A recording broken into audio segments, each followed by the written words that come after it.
Hello, gentlemen. Hello. How are you guys today?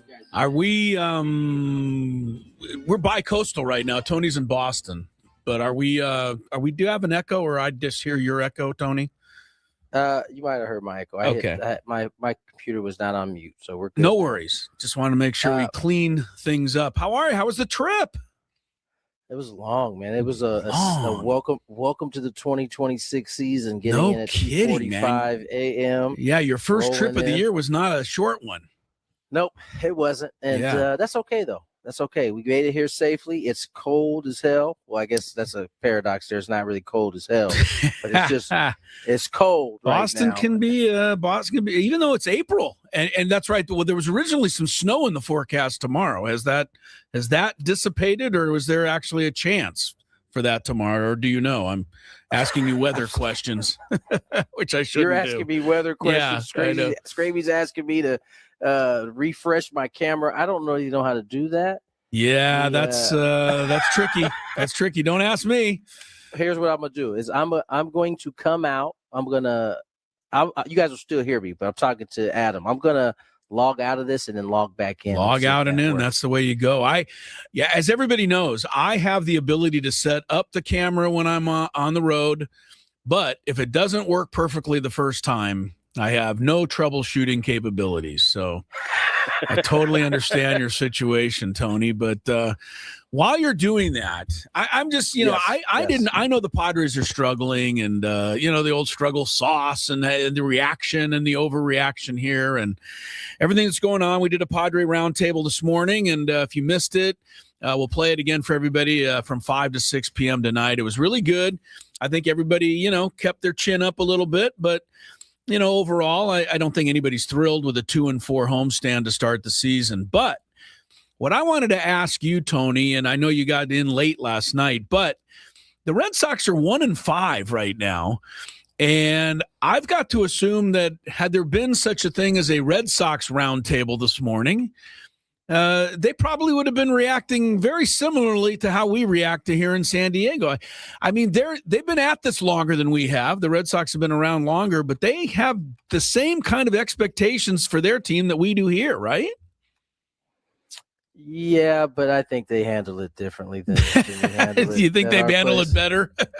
I think they handle it a lot better. Yeah. I think, they had, and I guess in our defense, San Diego's defense, they had like 100 years they had a long time before they won, and they were like super crabby about it. Yeah, like they had like that's true. They had like it doesn't matter what we do, we'll find a way to blow it type of attitude, right? Yeah. And then they won, and then they started winning a lot. And so now I've been around a lot of Boston fans. They tend not to start getting a little antsy until later on. Okay. Early portion is just, and this is also a cold weather spot. They're used to getting off to kind of slow starts. Weather heats up, warms up a little bit. These teams get going on the East Coast. All right. But I think they're both fan bases are in the same spot, right? Yeah, nobody's happy. This isn't a must series, but I think both teams want to at least get 2 out of 3 here and feel like they're going back in the right direction, for sure. So, yeah. Well, hopefully that happens. Yeah, I'm looking. I'm just kind of the old misery loves company. I'm looking at the Red Sox a little bit, and Trevor Story's hitting 138. And Wilson Contreras, their big free agent acquisition, 150.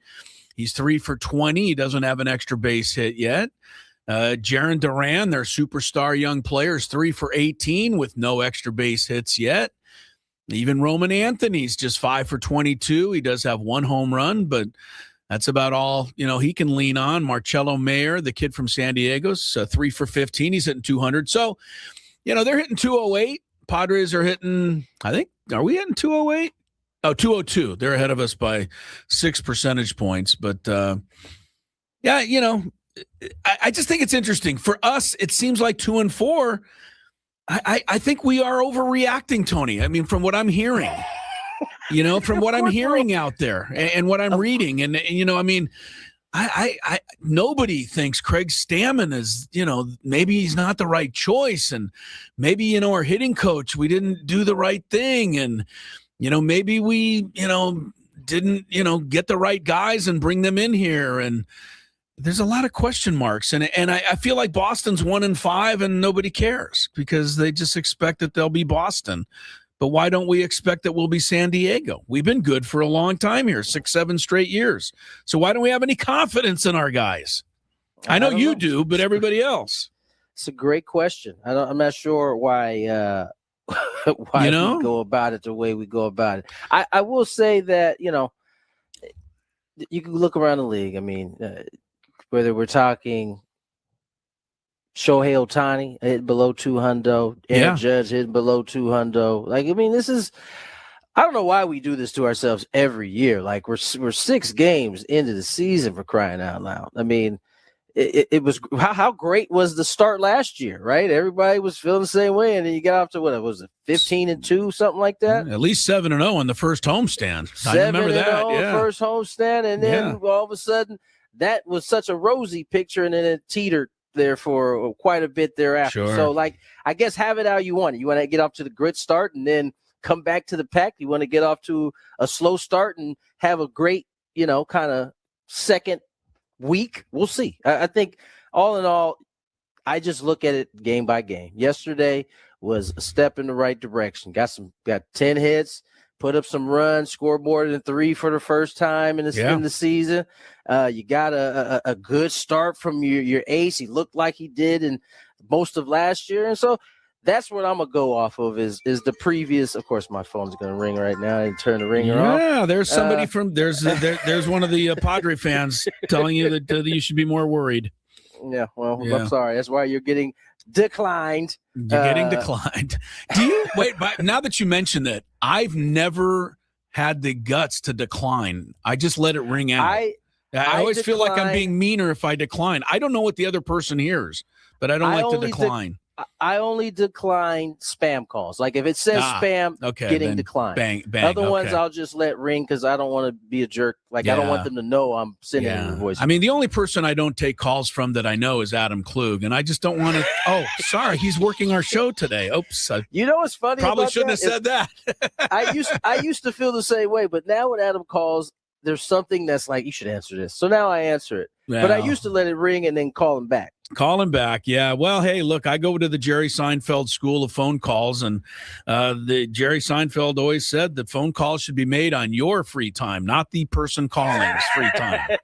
That's right. And I think that's a good way to look at it. So I haven't seen that episode. I'm going to search for it. Yeah, exactly. I mean, if you don't have free time, you shouldn't have to take the call. But anyway, you guys are going to have a fun trip because not only do you get, Boston and Fenway and opening day and all that goes with that tomorrow, which I think is always kind of a lot. I mean, if you're going to sit through an opening day, you might as well sit through one, with the history to it and Fenway Park and that whole thing. Not mad at that at all. Exactly. And then you go to Pittsburgh, which now has quickly become the center of the baseball universe for a few days because Connor Griffin, I don't know how to rate him, but he sure seems like he's being talked about as one of the greatest prospects ever to come along, and that's not fair to him. But he's going to make his debut tomorrow, so you guys will get to see him next week, and you'll finally get to see Paul Skeens unless he tries to duck the Padres again next week. So you got a good. I think he's lined up to pitch the last game of that series. So can you imagine if something's got a little tired arm or something, he sits out an extra day, and we miss him for the 5th straight series. Going back to the beginning of his career. Last year, I know at some point I said I want to see it. If I'm not mad if we miss Paul Skeens, man. Like, I know. Yeah, we haven't missed any of the good ones yet. So I wouldn't be mad if somehow he was like, we're going to hold him out for a day. I wouldn't be mad at that at all. Are you in the mood to see Carmen Mlodzinski instead pitch for the Pirates? I think you should be. Let me tell you guys, because see, this is part of the issue. I need everybody to do the research on the Pittsburgh Pirates pitching staff. Yeah, they're pretty good, actually. It's not bad at all. They've got some really nice young arms. We know about Skeens, but you probably don't know as much about Bubba Chandler, who's a very highly touted prospect. I mentioned Mlodzinski pitched a really good game his first time out, and then Mitch Keller is always good for Pittsburgh. Yep. So, that's not going to be easy either. Padres have faced some good pitching so far. I mean, 6 games where you haven't put up big numbers, but I would say 3 of them are against bona fide ace pitchers. I mean, you got Skubal, Valdez, and Webb. Those are 3 of the best in all of baseball. And then Roop pitched out of his mind. And Roop had the game of his life. I don't know who that dude. I don't know who that. That wasn't Roop. Yeah, that was somebody wearing Roop's uniform the other night. Well, anyway, look, I gotta ask you a couple of things. We're coming up on a break, our first break of the day. But one thing I want to really get into with you, because I know you and Jesse caught some of it yesterday. I was sitting on the couch and I was like, all right, what's going on here? So I want to know whether it was gamesmanship or whether it was crossing the line. And we're talking about Tony Vitello and the way he utilized his trainer in the 8th inning against the Padres yesterday. I like to get your thoughts on that kind of stuff, Tony. So, well, let's do this. Let's get to the other side. Yeah. And I'll give you my take on what actually happened in that ball game, because it was, I would say, I guess the best word is awkward. An awkward moment there on the mound. Right, yeah. And it was probably a first of its kind. I'll get into it all. We got a lot of show lined up. We're off an hour earlier because you guys will get the chance to hear that roundtable that we had earlier today. I wasn't a part of it. I haven't got a chance to hear it. I'll probably hang around and listen to it a little bit later on. But it's just Chris and I today. Scrape, I believe he was with the earlier show, wasn't he? Scraby got a promotion for one day, and how about that? Yeah, as soon as the show was over, Adam went in and revoked the promotion. So yeah, what a he's team back player. To normal. What a team player. Scrape ditched us for his own show. He had no problem leaving us. He was like, really? Okay, great. I'm out of here. All right, let's get to break. More Gwynn and Chris on the other side. Hey.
And Chris, West Coast, East Coast. I don't really care for the word bicoastal. I've never really liked it. A lot of people use it to describe relationships, but I don't care for it. So I'm just going to say you're in Boston, I'm in San Diego, and away we go. He's on the West, I'm on the East. Yeah, simple as that. Simple as that, yep. Yeah, Bill Howe Studios here in San Diego, where we know how. And as mentioned, the debut of the epic Padres Roundtable took place this morning from 9 to 10 a.m. We're going to play it again after our show from 5 to 6. Padres obviously do have the day off. Pretty much everybody does in baseball. There's a couple of games later. I think the Giants are playing the Mets tonight. But otherwise, everybody getting a little time to take a day here. Okay, so we talked about this in the last segment. The Padres beat the Giants 7-1 yesterday. I don't know if everybody caught it in the 8th inning. Maybe some people might even been on their way out because the Padres already put the game away. But there was a situation there. And there was one other situation that I also want to ask you about with Matt Chapman and our Aztec for Life guy, Casey Schmidt. So let's start with the Vitello thing in the 8th inning, Tony.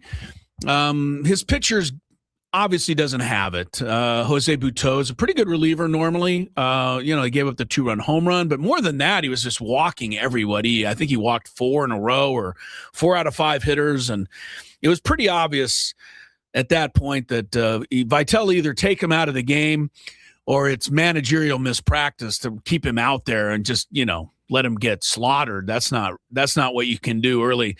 So he obviously had to make a move, but the guy he had throwing in the bullpen was more of a high leverage guy. And now the score was 7-1.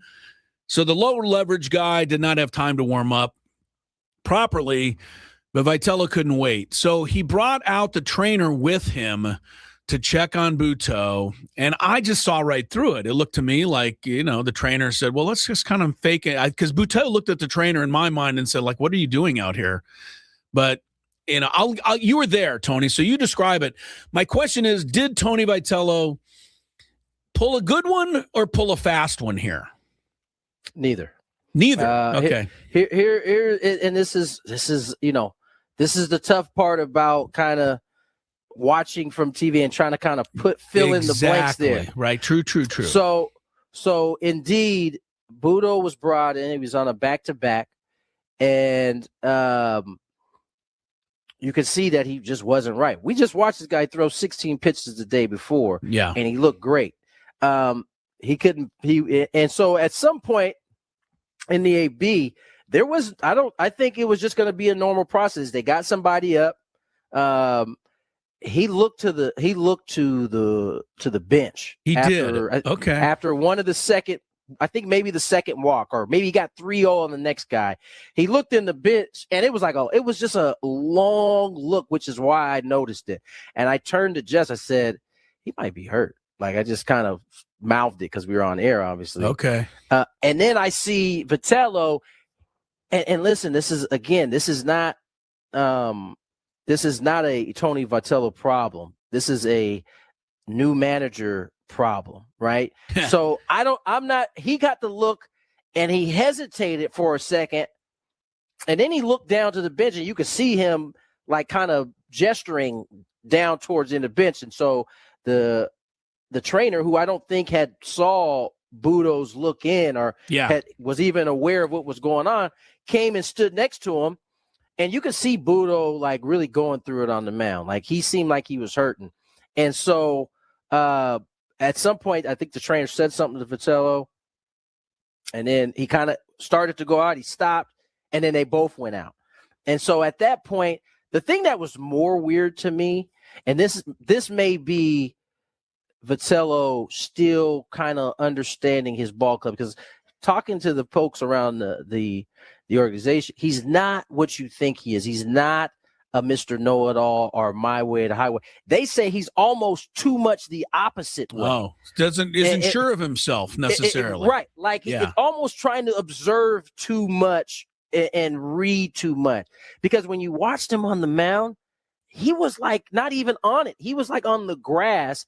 Everybody else, including the players and the trainer, are all on the mound, Yeah. And it almost looked like he was an outsider. There was this distinct shot they have where everybody's on the mound and he is off of it. And you can see Budo, like, I think he was more frustrated that he was feeling whatever he was feeling at the time. I don't know his injury history. I know he came out of the game.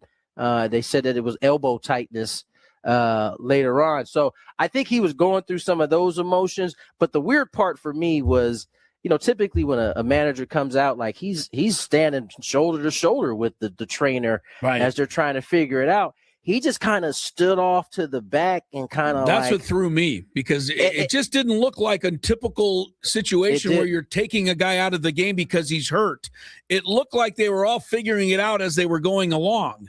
And so that's what tipped me off to, you know what, he might be trying to play the system here. Yeah, I think his lack of, I shouldn't say lack of, just not necessarily understanding where he should be in that spot made it look weirder than it actually was. But I think my man Budo was hurt, and they were just trying to get him out of there. All right. To your second thing, because I already know which one you're about to talk about in terms of Chapman telling Schmidt, catch the bleeping ball. What'd you think? Twice, yes. What'd we think of that? Is it leadership, or is that not fair to undress your teammate like that? Or maybe that's both again. It's probably both. Yeah. I think that what's interesting, and it's a very unique feeling being on a team, not a college team, not a high, but being in an environment where a grown men ranging from 22, and this is in the Pittsburgh case, 19 to 36, right? And the different approaches, right? Matt is Chapman's, I want to say he's like early 30s, maybe. I can give it to you here real quick. He is 32. It's 32, and Casey can't be more than 24 or 5. Let me look him up real quick. And in 27, actually. Casey's a little older than I thought. So he can handle it. I mean, listen, I think every young dude has that moment when you realize, oh man, I'm playing this like I'm in the big leagues. Yeah, this is serious. They don't like it when you drop the ball up here. I can't do that. It's a competitive environment, and you got to respect it. Even though there probably was a better way for Chapman to do it in the heat of the moment, he already gave you a pass on the first one. Yeah. But the second one, it was like, all right, dude, we've given up these games. By the way, the game really wasn't out of hand, and those were the only runs we had for the most part. No doubt. And so I could see where Matt was coming from. And I tell you what, I thought Casey handled it the way he should. He heard it. He might have. I don't know if he said, "What'd you say the first time?" to make him say it again. Yeah. But after he heard it the second time, he did exactly what he should do. He ate it, and just kind of moved on. They talked about it in the clubhouse, which is how it should go afterwards. Yeah, Chapman apologized, from what I understand, and that's the way that should be, exactly, in my mind. So, and I think that is. It may be uncomfortable for some of us to watch and like put ourselves in those shoes, but when you're in that environment, it's kind of part of it. It's kind of part of it. There's no doubt, Tony. When you know darn well, I don't know that you ever did this, or if you'd be willing to admit it. So I'll ask you, but let's put you in center field and let's have you race over into right center and cut off a ball that's headed for the gap. And now let's see that runner try to go first to third, and let's you spin all the way around and make the best throw you've ever made. That's going to get the runner by 2 feet. And it's going to be on all the ESPN highlights, because this is incredible play. If the third baseman drops the ball on the tag, you're not going to run and yell at him, but under your breath, aren't you saying, "Oh, dude, come on"? I put it right there. Without a doubt. I'll admit, I've definitely, after multiple times of the same thing happening, said, "Hey man, you gotta catch the ball." And it wasn't that nice. You know what I'm saying? I didn't say it. I get it. And in their credit, they ate it. They knew. My bad. You're right. And you move on from it. Those type of things happen when you care about winning. I agree. And you're serious about what you do. The one difference in baseball, too, like in basketball, if Michael Jordan passes you the ball and you fumble it out of bounds and you give it to him, he's not giving it to you again. He's not going to give it to you again. But in baseball, you got to throw it to the third baseman, right? If the guy's running to third, you can't say, can you bring someone else in? Because I don't want to throw it to you. And that's exactly why you can't approach it the same way every time. And maybe it's after, in this case, the second throw that was dropped, that was like, all right, man, listen, I gave you a pass the first time, but we in the big leagues, you got to catch that ball. And I'm sure Casey knew that, which is why he just ate it and moved on. I will just say one last thing about the whole the two plays yesterday. Maybe by the letter of the law, because on neither throw, it looked like Schmidt got his glove on it. So Chapman was given both errors. One of them was changed today. Yeah. Oh, they changed it back? They changed the first one back to Chapman. So as it stands right now, Chapman got both errors. And I just think anybody who knows anything about the game and Casey Schmidt himself would say, no, I should have got both errors, not Chapman. I don't, that kind of bugs me. But the first one, I gave him a pass, like, all right, that one could have gone either way. I would venture to say that it was definitely Casey should have caught the ball, but I could see how they could kind of go both ways. But the last one, I mean, that's just I watched my son do that in a Little League game the other day. Like, worry about the stretch first. Stretch first. That's exactly what happened, Tony. You're right. Yeah. That one definitely should have been on Casey for sure. All right, SDFC. We'll get to some soccer when we come back. They're 3-0-2, another great start to the season, although the last two matches have been draws, not wins. Is there any concern? They're back in action against San Jose's Earthquakes. We'll talk about that, some MLS, our weekly visit when we come back on Gwynn and Chris.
5:35 here in Boston.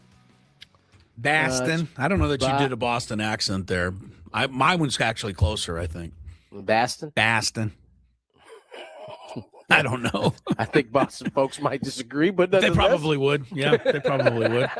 2:36 out in San Diego, and Mark Rogadino will join us here shortly, talk a little MLS soccer. SDFC still undefeated. What is that? What is that? It's a Boston song. This is straight off of Rizzoli and Isles, this TV show that used to air, based in Boston as well. How about playing the theme from Cheers? That also was based in Boston. Adam, you guys don't know Dropkick Murphys? I've heard that song. I didn't know that was a Boston thing. Yeah, I didn't put it together until like you said something though. Yeah, I didn't know. Were you at Cheers today, Tony? I would have immediately gone over there and sat at the corner bar. That's actually not a bar anymore. It's more of a museum, but the place is still there where they shot the outside shot of Cheers. I forced myself out of bed at 11:30. Yeah, I got a workout in. Oh, good. I ate, and then it was time to record some spots, and then come on over here. Here we Talk are. to you, buddy. Here we are. All right. Well, real quick before Mark Rogadino comes on, you mentioned a lot of people keep asking, why did Mason Miller go 4 outs yesterday, but he couldn't go 4 out, blah, blah, blah, blah. And people do everything is different, right? Friday night, there was a game the next day. Yesterday, there was not a game the next day as a day off. Number one. Number two, there was a little more importance to the game yesterday. I think you had to nail it down. And I think there was actually some thought of taking him out after the 8th inning because they had such a big lead, but he wanted to go finish. And so if he tells me I want to go finish, he gets to finish. That's how I look at it. I'm so happy we have him, Tony. Every time he comes into the game, I just feel like this is, just so fun to watch because it's not happening to my team. It's happening for my team. Yeah, I think he hadn't pitched since the 3rd game against Detroit. He didn't pitch any games before that. Yeah. As you said, they had a game the next day. In the previous case, they had no game the next day. And he hadn't pitched in 2 days prior to that. So I think this was a no-brainer. I think they would have taken him out had they scored more runs, but they kept it. It stayed 7, whatever, was 7-1, I think. Yeah. It stayed there. So he was able to go out and get his work in. Off day today. He'll be available tomorrow. 5 hitters, 3 strikeouts. That's a 60% rate. And I know that's one game. So give me a larger sample size. Okay. How about 44% last season? Like it's 50-50 whether somebody's going to touch the ball against this guy. If he's throwing his slider like he threw it forget yesterday, it. Yeah, it's not a wrap. It's more than 50-50. He's not going to get hit all year. Yeah, it's more than 50-50. Yeah, Rise did get a base hit on a good swing on a fastball, but Mason Miller, this is incredible. And I know there are people, and I'm going to keep reminding you just in case you're a Leo DeVries fanatic and Leo DeVries goes on to greatness. Right now, we're getting Mason Miller for free. And that's how I look at it. So, he's going to pile up a big lead over Leo DeVries before DeVries ever breaks to the big leagues. And I think that's something you got to remember, because maybe 15 years from now, you might say, well, I can't believe the Padres ever traded Leo DeVries. That would be rewriting history, because right now history favors the Padres clearly. If it takes you 15 years to get to say, dang. Right, you probably in trouble anyway. Well, I what I'm likening it to is the famous John Smoltz to the Braves trade. The Tigers traded John Smoltz, who had never pitched, yet to the Braves. And the Tigers got a guy named Doyle Alexander, who went 9-0, by the way, when he joined them and led them to the title. But forevermore, that has always been a cautionary tale to the Tigers because they gave up a Hall of Fame pitcher. I still say they got what they wanted also. That's how it works. No, they did. That's just exactly how it works. Yep. I haven't heard. Is Adam ready Yes, I think we have our guy. Okay, let's get to our guest today. Mark Rogadino joins us of MLS on Apple TV on the SDCCU fan hotline It's not big bank banking. It's better. Mark, thank you for your time today. How are you? Gentlemen, how are you?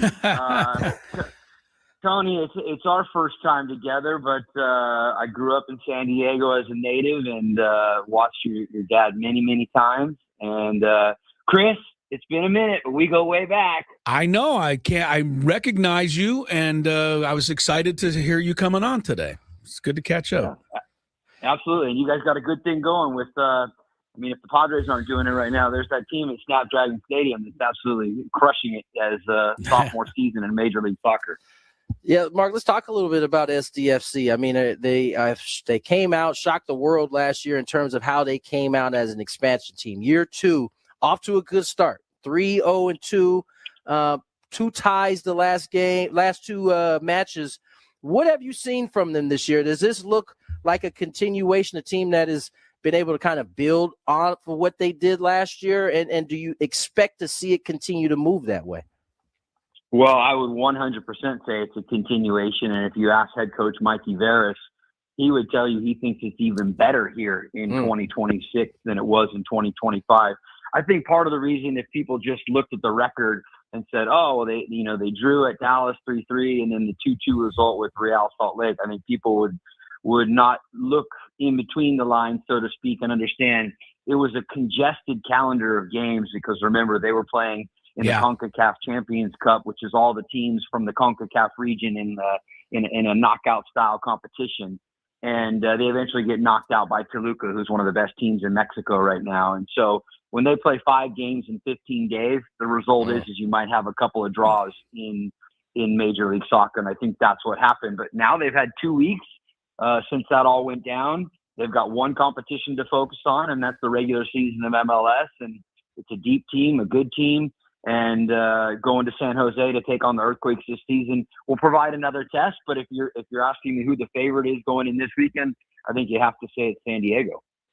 Mark Rogandino is one of the great play-by-play guys for MLS Season Pass on Apple TV. The match will be on Apple TV. And remember, if you aren't aware, maybe you're thinking back, last year there was another paywall to get you to the soccer. Now, go to Apple TV, click, watch the match. That's it. Simple as that.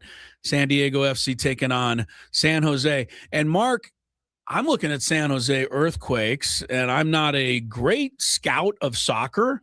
However, when I see that they've played 5 games and only allowed 1 goal, tells me that they're doing something right, at least defending their half of the field. They have 4 clean sheets already in 5 matches. That seems like SDFC will have a challenge there. Yes, they will. They have gotten some consistency, they being San Jose, at the goalkeeping position. They've had a Brazilian keeper for the last couple of years named Daniel. He battled injury off and on over the last couple of seasons, and he's been the guy this season. And so not only that, but I think that Bruce Arena, one of the legendary coaches in American soccer, he has been able to solidify who he wants as his backbone of the defense in front of Daniel as well. Where in last season, his first season in charge of the Quakes, I think it was a little bit of a guessing game in and game out, who was going to be the back 4. He had a stable of about 7 different guys that he would pull from, and depending on injury status, international call-ups, and just any given week, you didn't know who were going to be the 4 back there. So he solidified who he wants back there. Couple of young guys in the middle, Daniel Muni, Reed Roberts, but very, very good young defenders in this league. And, I think, yes, when you look at it, Chris, to answer the question, have they gotten improvement defensively? The answer is outstanding. Yes, of course they have. But, they still are a team that is in the works and trying to figure it out. But they're off to a really good start this season so far. Mark, one of the things this year that we've seen from SDFC is a lot of young guys contributing and getting some playing time. We know that SDFC is really put a lot of effort into having developing younger players. It seems to be a part of the program here. Are these younger guys that we're seeing getting some minutes now, are they a part of the rotation moving forward, or is this kind of a thing where you kind of give them a shot and you're going to kind of piecemeal it as we go? Well, let's start with last time out 2 weeks ago, Christopher McVeigh, who's not a young guy, 28-year-old Swedish defender. He picked up a second yellow, so he was shown red card in that game, 2-2 against Salt Lake. So he will not be available. So you're going to need one of these young guys to step up next to Manu Dua, who's the 20-year-old, first-round draft pick, really good center back, the Ghanaian defender. So I think it's probably, my guess is going to be Ozzie Sue, who got his first MLS start a couple of weeks ago in Dallas. Had a couple of touchy moments where he didn't look completely comfortable, but for I think he's 19 or 20 years old, for a young guy like that, he looked pretty good on the ball at times too. So I would expect him and Manu to start next to each other. But, you've got a guy like Luca Bombino, who's just 19 years old. He's been a fixture at the outside back position. He's been really good. Oscar Verhoeven, he's only 19, Northern California native, actually came from the Quakes and was loaned to San Diego last year. So a little bit of a homecoming if he sees some minutes in this game. So I think the answer to your question really, Tony, is these young guys are a fixture. This is part of what Mikey Veras and San Diego FC are doing. But it really helps when you have a guy like Anders Dreyer, who's become, one of the stars in the league. You have Amal Pellegrino, 35-year-old Norwegian. He's seen and done a lot of things both overseas and now in MLS. And of course, Oni Valakari. I mean, what can you say about this guy? He's just been rock solid since he put on a San Diego shirt. Mark, I always look for a good name, when I find a new team. And the name that stood out to me from day one last year was Ingvartsen. And he got hurt. He didn't end up playing a whole lot last year. Well, he's playing this year, Marcus Ingvartsen. He's got 4 goals, actually leads the team. And he's also a Dane, like Dreyer is. So they're making quite a duo up there up front. And, we've talked about this with a couple of the other broadcasters, but the fact that they've grown up, I imagine, together playing soccer, they have a pretty good feel for each other, and it seems to show. Yes, and I think the original plan was Ingvartsen was going to be a huge piece of the puzzle last year, right? But he did get hurt, and so now you're seeing what he's able to bring to the table. By the way, Chris, I thought you were going to say, I'm just flexing some of these Scandinavian pronunciations back from your gold hockey days. Yeah, right. Yes, I'm using my old experience there on this. Yeah. But, I think that they provide a really good tandem up top. For me, Dreyer is the guy that pulls the strings, right? He's the guy that not only can he score, but he really puts a guy like Ingvartsen in really dangerous positions, brings other guys like Valakari into the fold and can beat guys one-on-one on his own. So, and even further to your point, there are some tough names. The first couple of times that I called a couple of San Diego games, I mean, there's some.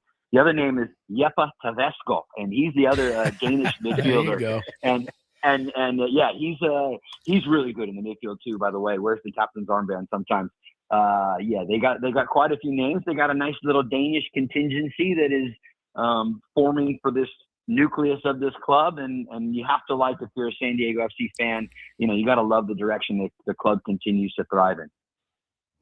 Mark Rogandino joins us here on Gwynn and Chris. You hear his voice on MLS, one of the fantastic broadcasters they have. And Mark, in at least the sport that I played, and a lot of the sports that we see, when there's a player and there's a disagreement and the team is ready to move on, they typically move pretty fast in order to alleviate any distraction. That hasn't been the case with Chucky Lozano. It seemed like they had made the decision coming into the year that he was not going to be a part of this, but they haven't moved him yet. Is this a kind of how MLS works in terms of, moving a player that is no longer, services are no longer needed? Or is there a chance that they can reconcile this team? Because it certainly didn't seem like that at one point. The first part of the question, I can't speak to the inner workings of what is going on there because I'm not privy to all of those conversations.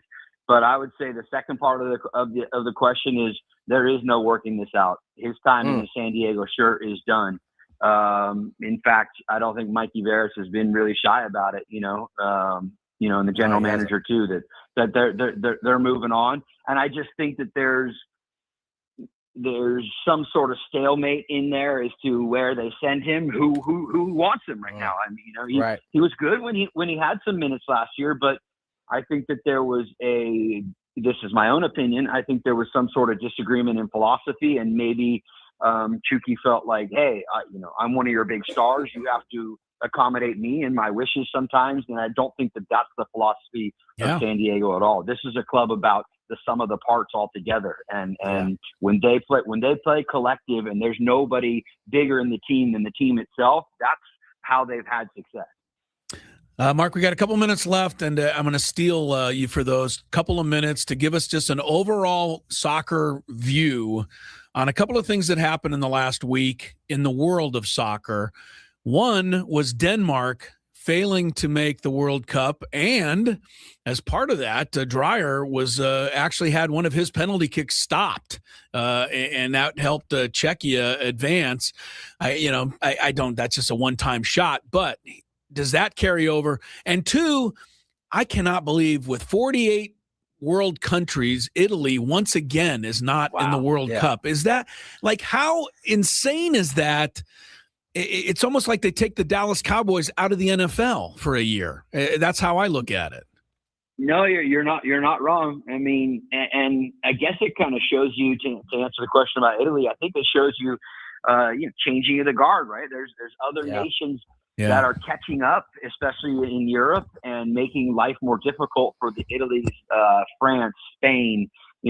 For the Sweden barely just qualified, and they were a team usually, say, 12, 16 years ago, you would pencil in as a team that would qualify. So it's getting tougher, and the analogy I would use, Chris, would be, remember when the U.S. women's national team used to just crush everybody? Yeah, that doesn't happen anymore, right? There's the gap has closed, and teams and nations, so to speak, have gotten better, and consequently it's a more competitive route and a more competitive opportunity to try and qualify for a World Cup. But I would say, hey, my last name is Rogandino, even though I'm from San Diego, but I would say the World Cup is better when you have the Azzurri in there. When you Come on, yeah. But that's just me. And then about Anders Dreyer, I think that they would not have probably even put themselves in the penalty kick situation if it wasn't for guys like him who substituted on and played a role in that game. Yeah. So yes, he missed it, and it probably will have it had a little lingering effect for a couple of days. But this guy's a baller, and he's going to be ready to go when he puts the San Diego FC shirt back on and gets a chance to step out this weekend up in San Jose. Mark, it's a pleasure, man. We appreciate you coming on and talking some soccer with us. Hopefully we get to do it again down the line. Just to echo Chris's sentiment, hey, if it's free, it's for me. So you can catch all the games on Apple TV, and you'll catch Heath Pearson, my partner, and I, as well as all the rest of the games over there on the Apple TV app. Thanks, guys. And it's clear that Mark has known me for a long time, because that has always been my saying. If it's free, it's for me. So Mark Rogandino there, MLS. That was a fun little segment there. All right, we got a couple minutes left, Chris, before we get out of here, or before we get out of here for break. I just can't imagine what happened in the, we're sitting here and the Padres are 2-4 and we're like, oh my God. And, Boston's 1-5 and then, and they're probably wondering, but I mean, can we even imagine what was happening in the streets of Rome when they missed, I think they missed 3 penalty kicks at the end of that match. It was incredible. They weren't even close. No. Either. I mean, like 20 feet above the goal. I will say they might be used to it now. This is like the third time in a row. I think they've missed it. True, but still, man, in Italy, and those guys may want to go on vacation before they come back to Rome. For real. Face the folks there. They're not playing. They're not playing there. Hey, man. Let's welcome our guys back. No, let's not welcome them back. All right, let's get to break. On the other side, little daily gambit coming your way. More Gwynn and Chris. Thank you for listening to 97.3 The Fan. Be back shortly. I would be back shortly if the thing will click. See, I'm clicking. I have no idea what's happening. It's not playing any commercials right now. Well, this is just great, everybody. Let me see if I could try to start another one. All right. Well, this is awesome. On the air right now with no help, and there are no commercials to be played. Actually, you know what I'm going to do, everybody? You're getting a real live thing right here. This is real live Matt Scraby. I'm going to have to restart Wide Orbit real quick. So goodbye, Wide Orbit. It's not even closing. I'm going to text Adam, and I'm going to say, Adam, I tried to go to break and the commercials did not play. and the program won't shut down. Oh, you know what I'm gonna do? I'm gonna have to do some Control-Alt-Delete over here. Control-Alt-Delete. Okay, I got it. Task Manager. It's not coming up. There it goes. Task Manager came up, everybody. I have no idea. I'm way too generous with my stroke giving. Never mind. Are you really? Never mind. Wait. I did not mean for that to happen. I did not. That sounds like a promo to me. Scraby's giving out strokes. I can't wait to hear that one. I'm gonna laugh for a while on that one. Nate says, Scravy, maybe you should date her. You might be a generous stroke giver, but I don't think she really wants to leave her boyfriend for that. All right, that was good. That was good. In full disclosure, I'm reading this. Tony can't gather himself right now. That was a good one, Chris. That was a really good one. So I saw this at 7-Eleven, and I had to get it. It's called the One Chip Challenge. It was sitting there in the aisle, and I thought, why not? Because I am into spicy stuff. But this thing looks pretty hot. I'm not going to lie. It says a Reaper pepper and a Scorpion pepper. It's also in the shape of a coffin, which doesn't make me very happy about that. Doesn't make me feel good. Oh, extreme heat, it says. I'm going to try a little bit first, just so I don't die, I guess. That's the thing I'm saying.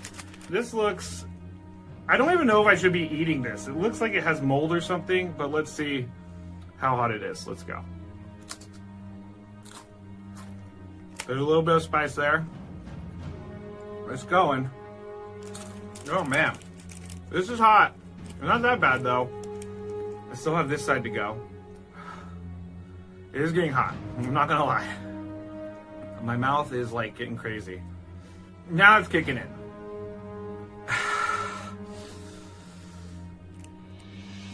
I'm not sure if I'm gonna finish this. Honestly, it's getting serious. I gotta go with the milk. My mouth is dying right now.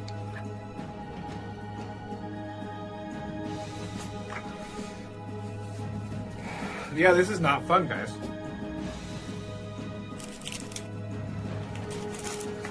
Never gonna do that again because my mouth is on fire. Thank you for listening to 97.3 The Fan. Be back shortly. I would be back shortly if the thing will click. See, I'm clicking. I'm clicking. I have no idea what's happening. It's not playing any commercials right now.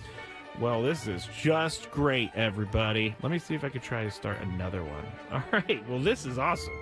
On the air right now with no help. And there are no commercials to be played. Actually, you know what I'm going to do, everybody? You're getting a real live thing right here. This is real live Matt Scraby. I'm going to have to restart Wide Orbit real quick. So goodbye, Wide Orbit. It's not even closing. I'm going to text Adam, and I'm going to say, Adam, I tried to go to break, and the commercials did not play. And the program won't shut down. Oh, you know what I'm going to do? I'm going to have to do some Control-Alt-Delete over here. Control-Alt-Delete. Okay, I got it. Task Manager. It's not coming up. There it goes. Task Manager came up, everybody. I have no idea. I'm way too generous with my stroke giving.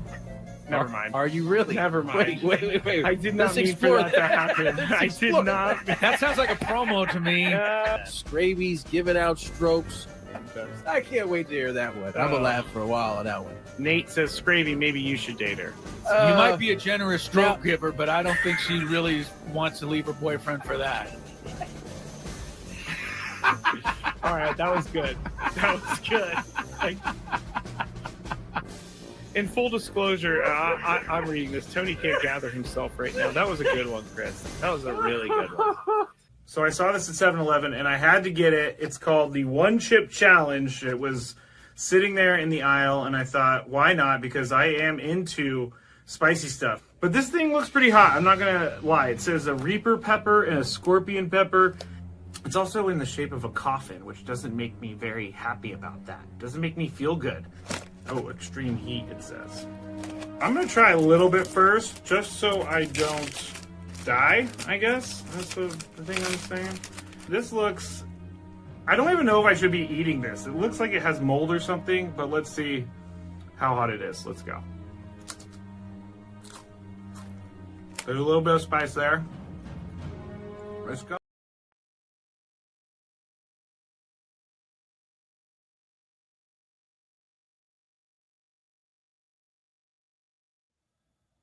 Heading into hour number 2 of Gwynn and Chris with myself and Adam Klug. We haven't heard much from you yet today, Adam Klug. You've been sitting there quietly. Do you want to throw anything in? Yeah, after I messed up the Boston song that you guys didn't recognize, I'm just going to sit back and relax. You're sulking over there They're because not sulking, of your... just, don't want to mess up again. It was like he used the challenge in the first inning and was scared to use one Right. in the game at this point. Yes, and we did mention that. Gotta save it for when I'm really sure it's worth doing. Somebody tell Freddie for me and the same thing. Look, we're all learning, but that was not the best time for a challenge yesterday. Padres end up winning 7-1, though. Try to get a little something going here on this road trip starting in Boston tomorrow morning. The game is at 11:15. Of course, Tony and Jesse will have the call. We'll be on after the game. Scraby and I with some post-game show.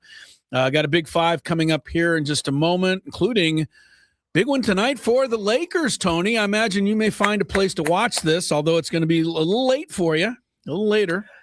Yeah, I got to make a decision. If I want my sleep and I want to keep living a healthy style, or do I want to get out of here?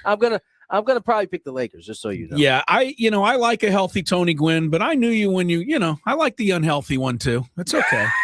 You can. What does that mean? I know. I don't know what that means at all. I just know that you're gonna have to stay up till about midnight your time to watch the Lake show tonight. It's only 9 o'clock, really, my time. Right. That's what I've done that before. When I'm on the road on the East Coast and it's like 1:30 and I'm still scrolling Instagram and I'm like, yeah, but it's only 10:30 in San Diego. I got a couple more hours I can stay up.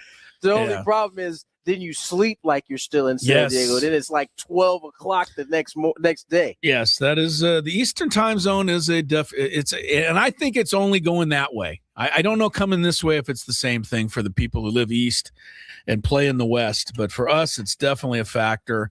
We'll have the game tomorrow. Don't forget later today from 5 to 6, our first epic roundtable of the year. You'll hear everything we had to say about the Padres. Right now, though, we got Lakers, we got OKC, we got some good matchups tonight. Let's take a look at our daily gambit.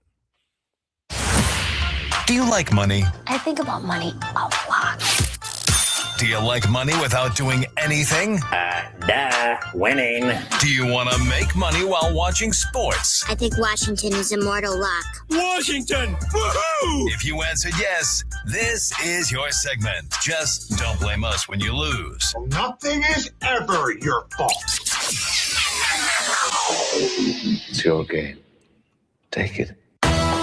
Gwynn and Chris go through the top bets of the day in The Daily Gambit on 97.3 The Fan. All right, at this point in the show, Scraby usually reads some nonsense about what the Daily Gambit's all about, but we have fun. We take a look at some of the games, and we make sure and remind you that you gamble responsibly out there, which basically means if you don't have the money, don't bet it. Because there is some crazy stuff that happens in these things. I know the other night. If you ain't got it, just say you ain't got it. You ain't got it. Yeah. Just move on. And when you get some and you have a little, free time and some free money and you want to play, have some fun. Jackson Merrill, by the way, his 2-run home run with 2 outs in the 9th inning the other night. That gave a victory to the Padre bettors that night. Giants were favored in that game by 1.5 runs. Jackson Merrill's shot made it a 1-run game. So that's I'm sure his DMs was filled up. Actually. Right. He probably had some people who told him and he was like, I don't care that I did that. If it would have been a 3-run shot, it would have been a whole different story. All right. Let's see. The week, Scraby and I have done some picks here and there. I think I'm 9-7 something, so it's not important. Tony jumps in here today. Let's start with this, Tony. Well, we'll start with your game. The Lakers, I don't know. They don't get any respect here. They're having an incredible run. Doncic has been absolutely unstoppable. Yet Oklahoma City is favored by 9.5 points tonight. Now, I know that's the game's movement. I know that's movement. They were like 17 earlier in the year. Okay, Lakers. so you're happy with the 9.5. You feel like you've moved up a little bit. Yeah, I looked. I think these are the 2 most unstoppable forces in the league, are they not? You've got SGA, who I don't think can be guarded, and you got Luka, who I know cannot be guarded right now. It just should be a lot of fun to watch this, even if you're not a fan of either team. Yeah, Luka's on a whole nother planet right now. SGA is still in his MVP mode. So, yeah, this is a good matchup. I'm going Lakers, especially at 9. I think they could definitely keep it closer than that. 9.5. Yeah, you get 9.5. I'll take the Lakers too. I'm pretty gung ho on the Lakers right now. I'm curious as a hardcore Laker guy, and you look at the West right now. Lakers have won 4 straight, but San Antonio's won 10 straight. OKC's won 3 straight. Denver's won 7 straight. Houston's won 4 straight. All of these teams look like they're rounding into form. And we know in the playoffs, defense matters. So you've watched enough of the Lakers. Will they be able to shut some teams down when need be? I think they will. I think they have figured out how to play good team defense. Now, the problem with that, especially in the postseason, when you don't have every team that gets deep seems to have one guy that can lock you down. That's like a bonus, or a couple guys that can do that. Yeah. I don't know that the Lakers have. They're better team defense. So I think it's going to have to be their offense that is the thing that carries them through this. But I think their defense is much improved. They seem to like each other, which was a big thing earlier in the season. And I still say that a lot of the poor play was due to the fact that they didn't have Reeves, Doncic, and LeBron on the floor, especially early in the season for a while. Once they had some games under their belt, they've been like this pretty much the whole time. I want to say one thing. The Lakers do have a guy who at least used to be a lockdown defender, and that's Marcus Smart. I don't know how much of that game he still has left, Tony. You've watched him. I've seen him do it before. I don't know if it's, the Boston Marcus Smart. So we may find out in the playoffs. Comes down to that. Yeah, no, I think you're right. I don't know. Marcus hasn't had to necessarily have been asked to do that at this point. We'll see. That could change come postseason. All right. Who's going to score more tonight? I know who you're going to pick, but I think it's an interesting wager. Both guys have 32 points as their number, and that's Luka and SGA.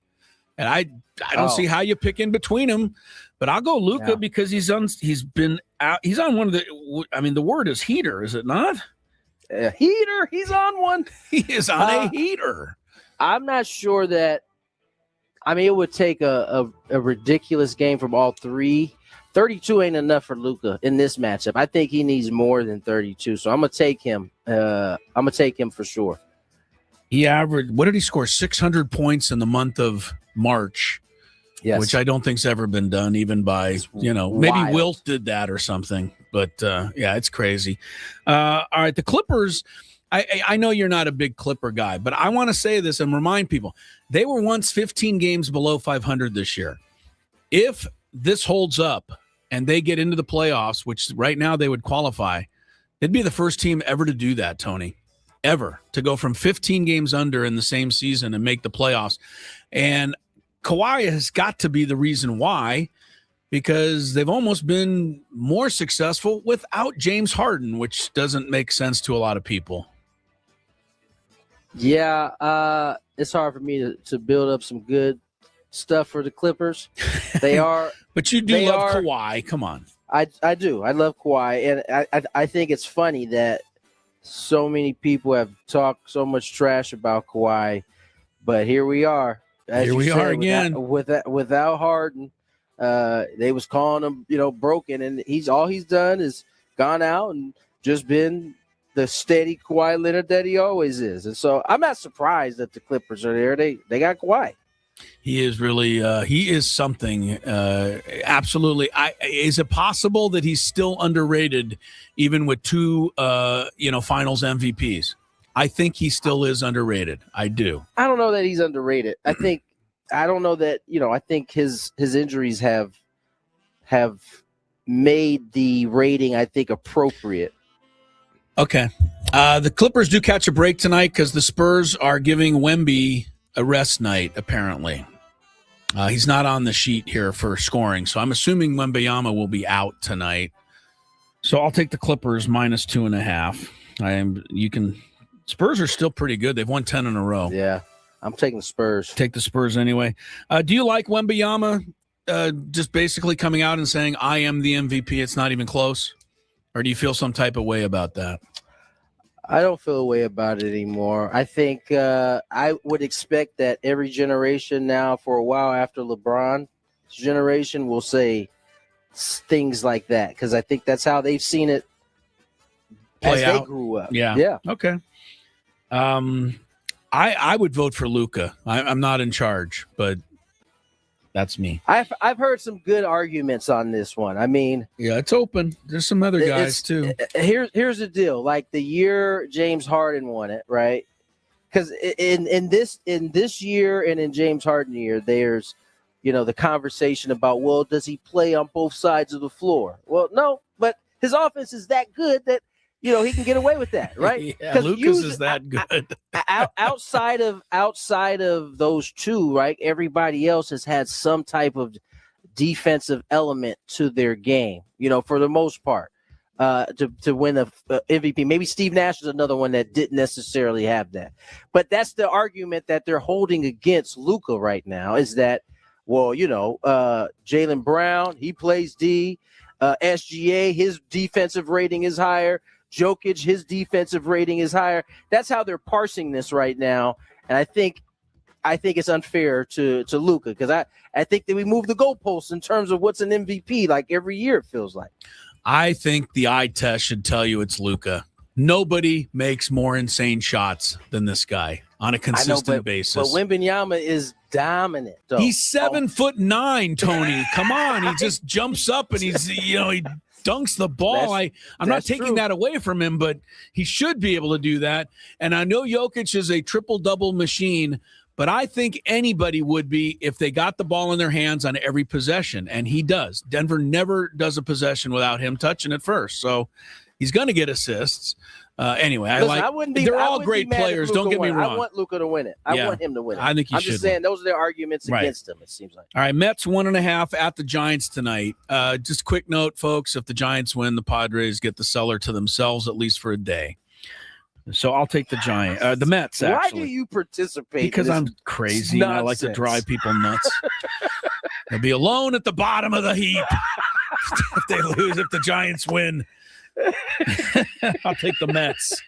Keep the Padres from that situation. Actually, they wouldn't be alone because the Rockies would still be tied with them, so never mind. The Rockies are still 2-4. Give me the Mets. Mets and Mets, okay. And we have Air Force baseball, -1.5 at Tony Gwynn Stadium tonight. Oh, yeah. Air Force is 5-1. They lead the conference. The Aztecs are a game behind at 4-2. I know we're both taking belt to behind this weekend, boys. Let's go get these guys. Aztecs are 15-15. May not sound like much. I think they played a pretty good schedule, and I think they're way improved than the last couple of years. There's no question that they're way improved. Yeah, way improved. USD is 9-17, but they beat the Aztecs. So I think they're playing a tough schedule too. UCSD's home tonight as well. Against Hawaii. So if you're a college baseball fan, you have your choice of 3 games out there. And we'll leave it at that for our picks here tonight. Have you been to – you can't go to college baseball, can you, Tony? Can you fit that into your busy routine? They play the same days we play. Yeah, so it's really tough. Why do you suppose it's a different era, I get it. But when your dad and I were there, we got to play the Padres in the last spring training game, and it was kind of a bit of a tradition. Like for the Aztecs, it was really exciting. You get to go to the, Jack Murphy Stadium and play in the big ballpark. But Padres would play, and they'd bring all their regular guys, and it was a lot of fun. But that doesn't even seem like it's a thought anymore. I don't know, man. I never got to do any of that, but I think it's been gone for a while. Like, Yes, it has. By the time I came out of college, they were no longer playing. Right. I should say there were very few teams playing the local college. You might catch one every once in a while. Yeah. I'm not sure. It's we live in this world now where it's like, what's in it for us? Like, so like, what's in it for the Padres? Like, do they want to? I don't know. I don't know why they don't do it, but I can see why the players now may not be interested in facing. It's a maybe different the players deal. don't care. It's just I don't know. I'm just gonna leave it at that. Yeah, I'm just leave it here and there. act like I know. I don't know. We don't know. I do know your dad got to play on both sides of that, though. He was an Aztec once, and he was a Padre once. my dad had a picture of him in his Padre uniform and my Uncle Chris in the state uniform. They were Right. playing at old Jack Murphy. And I always thought that was like a cool deal. Like that'd be pretty sweet Me to like too. line it up against, but for whatever reason, they don't do it anymore. Yeah. All right. Well, we'll throw it out there. Maybe they'll, put it back into play. I think we got to keep going for like another 3 minutes, bro. That's what I'm trying to do here. Okay. All right. I want to the couple of baseball notes. By the way, the Twins won the first game today, or the only game played today They over beat the the Royals. Royals? Yes, 5-1. But a couple of notes from the week. Two really uncommon things have happened this week in Major League Baseball. One, Mike Soroka of the D-backs threw an immaculate inning. And that used to be a big deal. I think it still is. But I think that even happens more often now than what Sandy Alcantara did the other day, Tony, which was throw a Maddox. Yes, he did. A complete game shutout with less than 100 pitches. And I started thinking about this. Obviously, when Maddox was doing it and others before him, a Maddox was not a Maddox because it happened all the time. But I don't think that's necessarily all because of the way baseball is. The more I think about it, Tony, it's really hard to get through a game in 100 pitches now. Why? Because every hitter's trying to work the count. You don't just go up there swinging. And I think back in the, I'm going to go back to the 70s, 80s when guys threw complete games all the time because there was more contact, bat to ball. Ball was in play more. Now, a lot of swing and miss, a lot of takes. And so getting it through in 100 pitches is really not easy anymore. I think that's part of it, don't you? I think it's part of it. I think the bigger issue is the zone shrunk. You know what I'm saying? So you're not getting. I mean, we can run it back to that Marlins Braves game where Eric Gregg is giving almost a full plate off the plate, and so like if I'm Greg Maddux and I got the kind of command that he has, and all I gotta do is just hit a glove, it's gonna be a short day for me and a long day for you guys in the box. Right. And I think that's the biggest part. And I do think guys have gotten better. The Yankees kind of really started this with this, grinding at bats, running your pitcher's pitch count up because they know you start to get weaker as you get deeper into the game. And taking advantage. So that's a part of it too. But the biggest deal is the zone. And ABS is only going to tighten that zone a little bit more now. Have you noticed, we can finally get to the break now, but just real quick, have you noticed with the ABS system, I think something unintended has happened along with all the controversy and this and that and CB Buckner and everything. I think everybody's noticed how good the umpires are. When you think about the fact that there's 260 pitches a game, and only 4 of them are challenged. Yeah. These umpires deserve a little, thumbs up. And I know we're focusing on Buckner and some of the missed calls, but I gotta hand it to these guys behind the plate. They're doing pretty damn well back there. So, and listen, even for Buckner, it's a little rich, right? Because some of Buckner's misses, a lot of Buckner's misses were like an inch, which is kind of where everybody is, or maybe within the inch. But is that what we're really complaining about? Ultimately, we got something that can correct a guy like CB when he gets it wrong. So we'll leave it at that. All right, break time. Gwynn and Chris rolls on. A little traffic check, I believe, coming up here.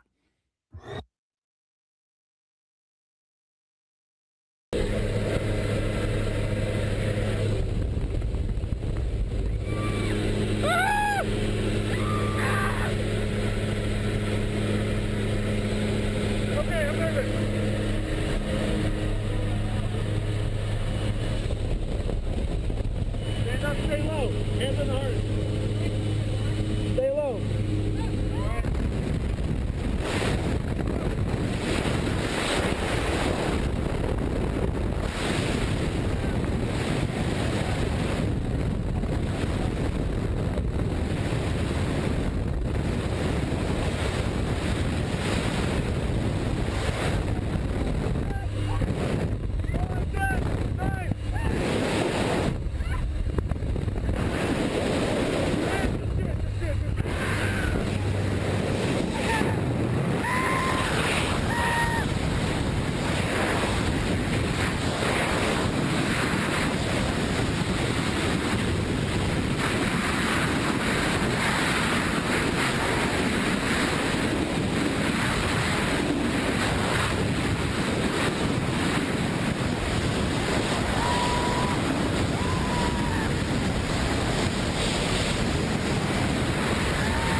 That was pretty fucking awesome.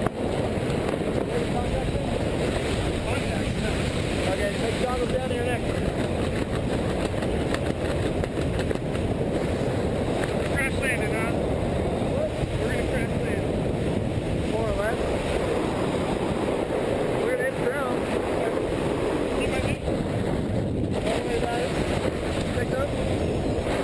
Punch up. Right on all the way down. Ready to break. All the way. Here we go. Up there.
Oh, you idiot.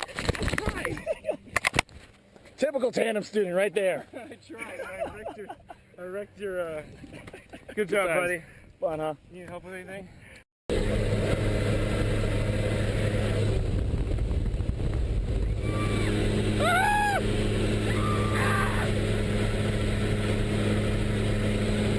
Okay, I'm nervous.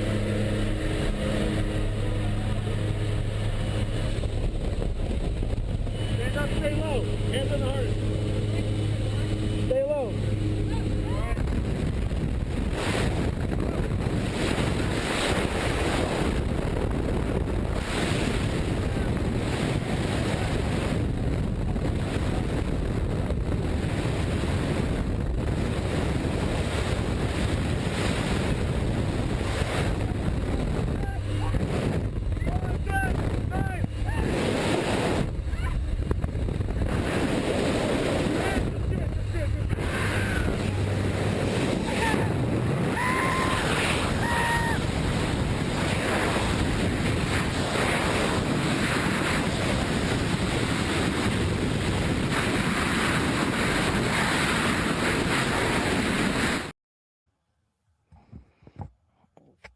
I believe it's my turn.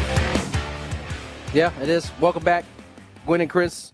625 here in, how'd you say it? Baston. How'd you say it? Baston. We had a guy that stayed in our fraternity many years ago, and his name was, he self-proclaimed himself Boston Bob. And he used to walk in and say, I love these accommodations. So we always give him a hard time. Boston Bob. Are we going short here or are we going long? Well, let's do, throw it up there and see what happens. see what sticks. Yeah, I don't know. I mean, if anybody thinks we really planned the show that carefully, they'd be sadly mistaken. Yeah, we are missing our producer who decided to jump ship on us today to kidding, do his own show. Yeah, I mean, what's that all about? Yeah, I don't know. Yeah. I don't know at all. Where shall we go? Let's talk. Let's talk. Did you guys talk enough Tiger Woods? I don't think so. I think it's still something you need to talk about. I mean, Tiger came out today, or it was basically discovered today by looking at some of the body cam footage that once they told him he was under arrest for DUI, he was flat out stunned by the news. And again, we're not there. We don't know what's going on in his head. And I don't know that he's in denial necessarily. But I think it's fair to say that, he thinks that if he's not drinking, that he can't get a DUI. And so I think the lesson to people and anyone out there is if you have to take prescription medicine, and be careful, because I mean, this is something we can all use, because that's why he gets the DUI, because he's under the influence. I think it's a pervasive thought in all of our heads that we associate DUIs with alcohol. Yeah. Right. And I know that because every time I drive up to 15, I see signs that say buzz driving is drunk driving. Right. That's right. Yes, that's right. Or something insinuating that you are, just because you smoke marijuana doesn't mean you can't get a DUI. Right. Yeah. And I think we know it. I think we honestly understand that, but like we have kind of put alcohol in the DUI kind of box, and you don't think of the other things that can happen. Driving under the influence is what DUI stands for, but we think it stands for drinking. The D stands for drinking. It's not. And I think that's probably why Tiger was like, what? I'm not drinking? Yeah, it's the last thing I would never do. Yeah, come on, officer. I'm in terrific shape here. Look, I think we're all crossing our fingers. We've talked about this part of it, but the Tiger gets the help, and I just hope he knows he needs the help, because that's where it has to start. And I did see that he pulled out of a 2027. I think the captain for the Ryder Cup, he turned that down. I think that was for 2027. So that's a little distance away. Yeah. So I would hope that that's an indicator that he's taking it seriously. How ironic is it that the two guys that kind of, I know Tiger was in a stratosphere by himself, but his biggest competitor was Phil Mickelson, and they're both like going through separate issues. Addictive personalities, Tony, right? I don't know. Could you say that or no? Phil's is seemingly a family health matter is what. What he's got now, but I'm telling you, the thing that kind of derailed him a lot was his gambling issues, though. Yeah. You can almost put Jordan in that category, Michael Jordan. I just it's not fair to lump everybody together. We tend to do that too often. But I think great athletes do have addictive personalities. I think that's something you can say for some of them, not all of them. Again, it's not fair to put everybody in the same boat, but I think it's something that maybe drives a lot of these guys to greatness that many of us could not achieve. Yeah, no, I don't disagree with that. Okay. I think that is what drives a lot of like the very, very greats. Yeah. They have the ones that have a hard time turning that off seemingly find themselves in a little bit of fair trouble. Point. I thought I don't know if you saw I think Michael Jordan was on 60 Minutes maybe this weekend. Saturday morning, I believe. CBS Saturday morning. I watched it about the NASCAR stuff. Yeah, man. It was interesting to hear him say that, he was almost exhausted of having to live up to a certain expectation. Yeah. In the basketball world, which explains why he has completely removed himself from it. You don't see Michael Jordan playing in any charity events. No. Yeah. No, you don't. I don't even know if Michael's gone to a game in recent years. Yeah. Right? I think he is at home at NASCAR because, he can kind of build from scratch. So you don't have the same expectations there. Yeah, but the other thing he said, which caught, which I totally nodded my head, was, I am so happy I am the captain or the owner of this team because now every Sunday I can compete. He has to compete. Yeah, he absolutely has to compete. At least it's in NASCAR, not gambling Right. as much as No, it this used is to great. be, right? He's found a better way to direct it. He's having a lot of success with it. Michael Jordan. Sounds like he's changing NASCAR as we speak, too. Yeah, with all due respect, I mean, we're talking about CBS this morning. I think it was Gayle King, you know who she is, the morning show host on CBS. Yeah, I get it. It's Michael Jordan, but I mean, she was honestly fawning all over him and telling him he was the greatest thing in the history of the world. And she couldn't believe she was doing an interview with Michael Jordan. I get that to a certain extent, but, if you or I and Michael Jordan came on the show, I would want to say that to him, Tony, but I wouldn't. Chris, you wouldn't say that to him. No. I've interviewed him before. Ask Mark Ziegler. Mark Ziegler and I got him in the locker room at a Laker game one time. Oh, wow. True that. I did not know that. Yeah, I couldn't do it. I can't fawn over but as soon as I walk out the room, I'd be, oh my God. I just hung out with Michael Jordan. You would just keep it bottled down until it was appropriate. That's now, fair. if I ever met Michael Jordan, and this is not going to happen, but if I met him in a social situation where I'm not interviewing him, I think it would be fair to go up and say, hey, thanks for everything. It was great. Yeah. I love watching you play. But not as a reporter. not as a serious reporter. No, I don't think so. All right, let's get to break. On the other side, I believe Adam has put together the Big Five today. We are excited to hear this, Adam. Yeah. All right, Adam, you're up next. More Gwynn and Chris.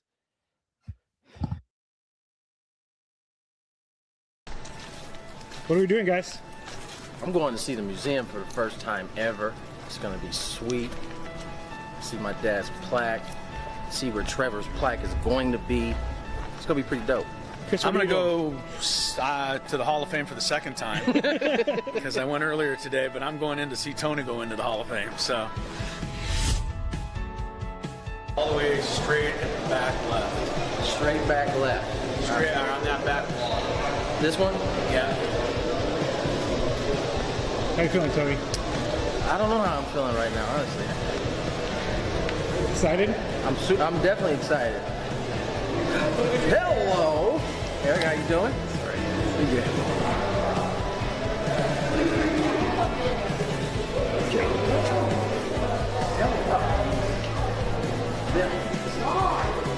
Wow.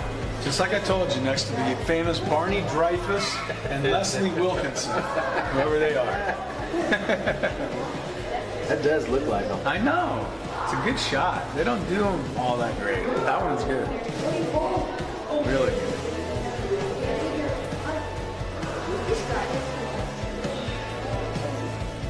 I missed a year. 300. Must have been bad. Huh? I used to be. Not anymore, though. Oh, it's so cool. What team did you play on? I can give you a long list of them. Brewers, Padres, Dodgers, Phillies, Nationals. What position did you play? I played outfield. This was my dad.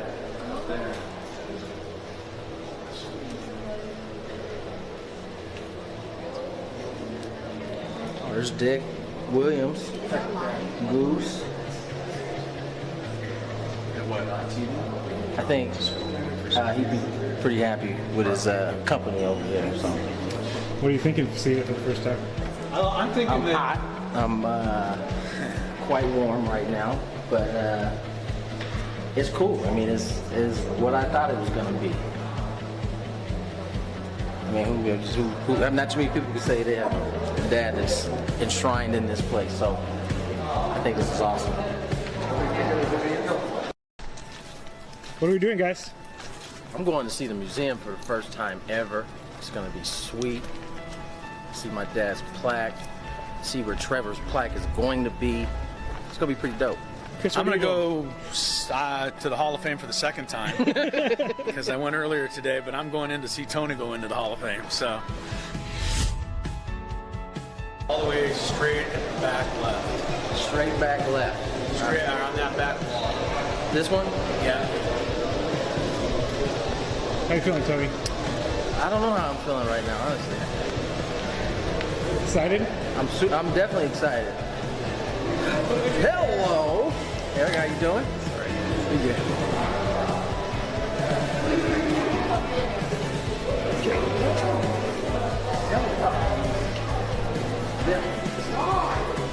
Wow. Just like I told you, next to the famous Barney Dreyfuss and Leslie Wilkinson, whoever they are. That does look like them. I know. It's a good shot. They don't do them all that great. That one's good. Really good.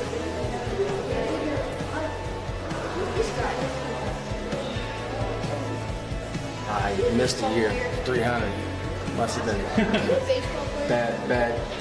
Huh? Are you a baseball player? I used to be. Not anymore, though. Oh, that's so cool. What team did you play on? I can give you a long list of them. Brewers, Padres, Dodgers, Phillies, Nationals. What position did you play?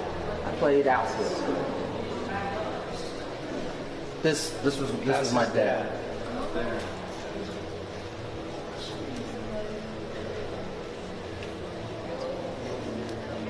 Oh, there's Dick Williams, Goose. I think he'd be pretty happy with his company over there. So. What are you thinking to see it for the first time? I'm thinking I'm hot. I'm quite warm right now, but it's cool. I mean, it's what I thought it was going to be. I mean, who not too many people can say they have a dad that's enshrined in this place. So I think this is awesome. What are we doing, guys? I'm going to see the museum for the first time ever. It's going to be sweet. See my dad's plaque. See where Trevor's plaque is going to be. It's going to be pretty dope. Chris, I'm going to go to the Hall of Fame for the second time because I went earlier today, but I'm going in to see Tony go into the Hall of Fame. So all the way straight at the back left. That's where the Padres are. The play of the Sox tomorrow morning, 11:15 for the home opener for Boston. Padres come in with the better record. Yeah, Padres are 2-4. The Bo Sox are actually 1-5. Tony and Jesse on the call tomorrow, following our show today, which ends an hour earlier at 5 o'clock, to make way for our first epic Padres roundtable of the year. You'll get a chance to hear everything Padres with all of the hosts coming up from 5 to 6 tonight. One quick prediction, Tony, for you. I think I've made this prediction before, but I'm going to make it again. The Celtics scored 53 points in the first quarter last night, 2 short of the NBA record.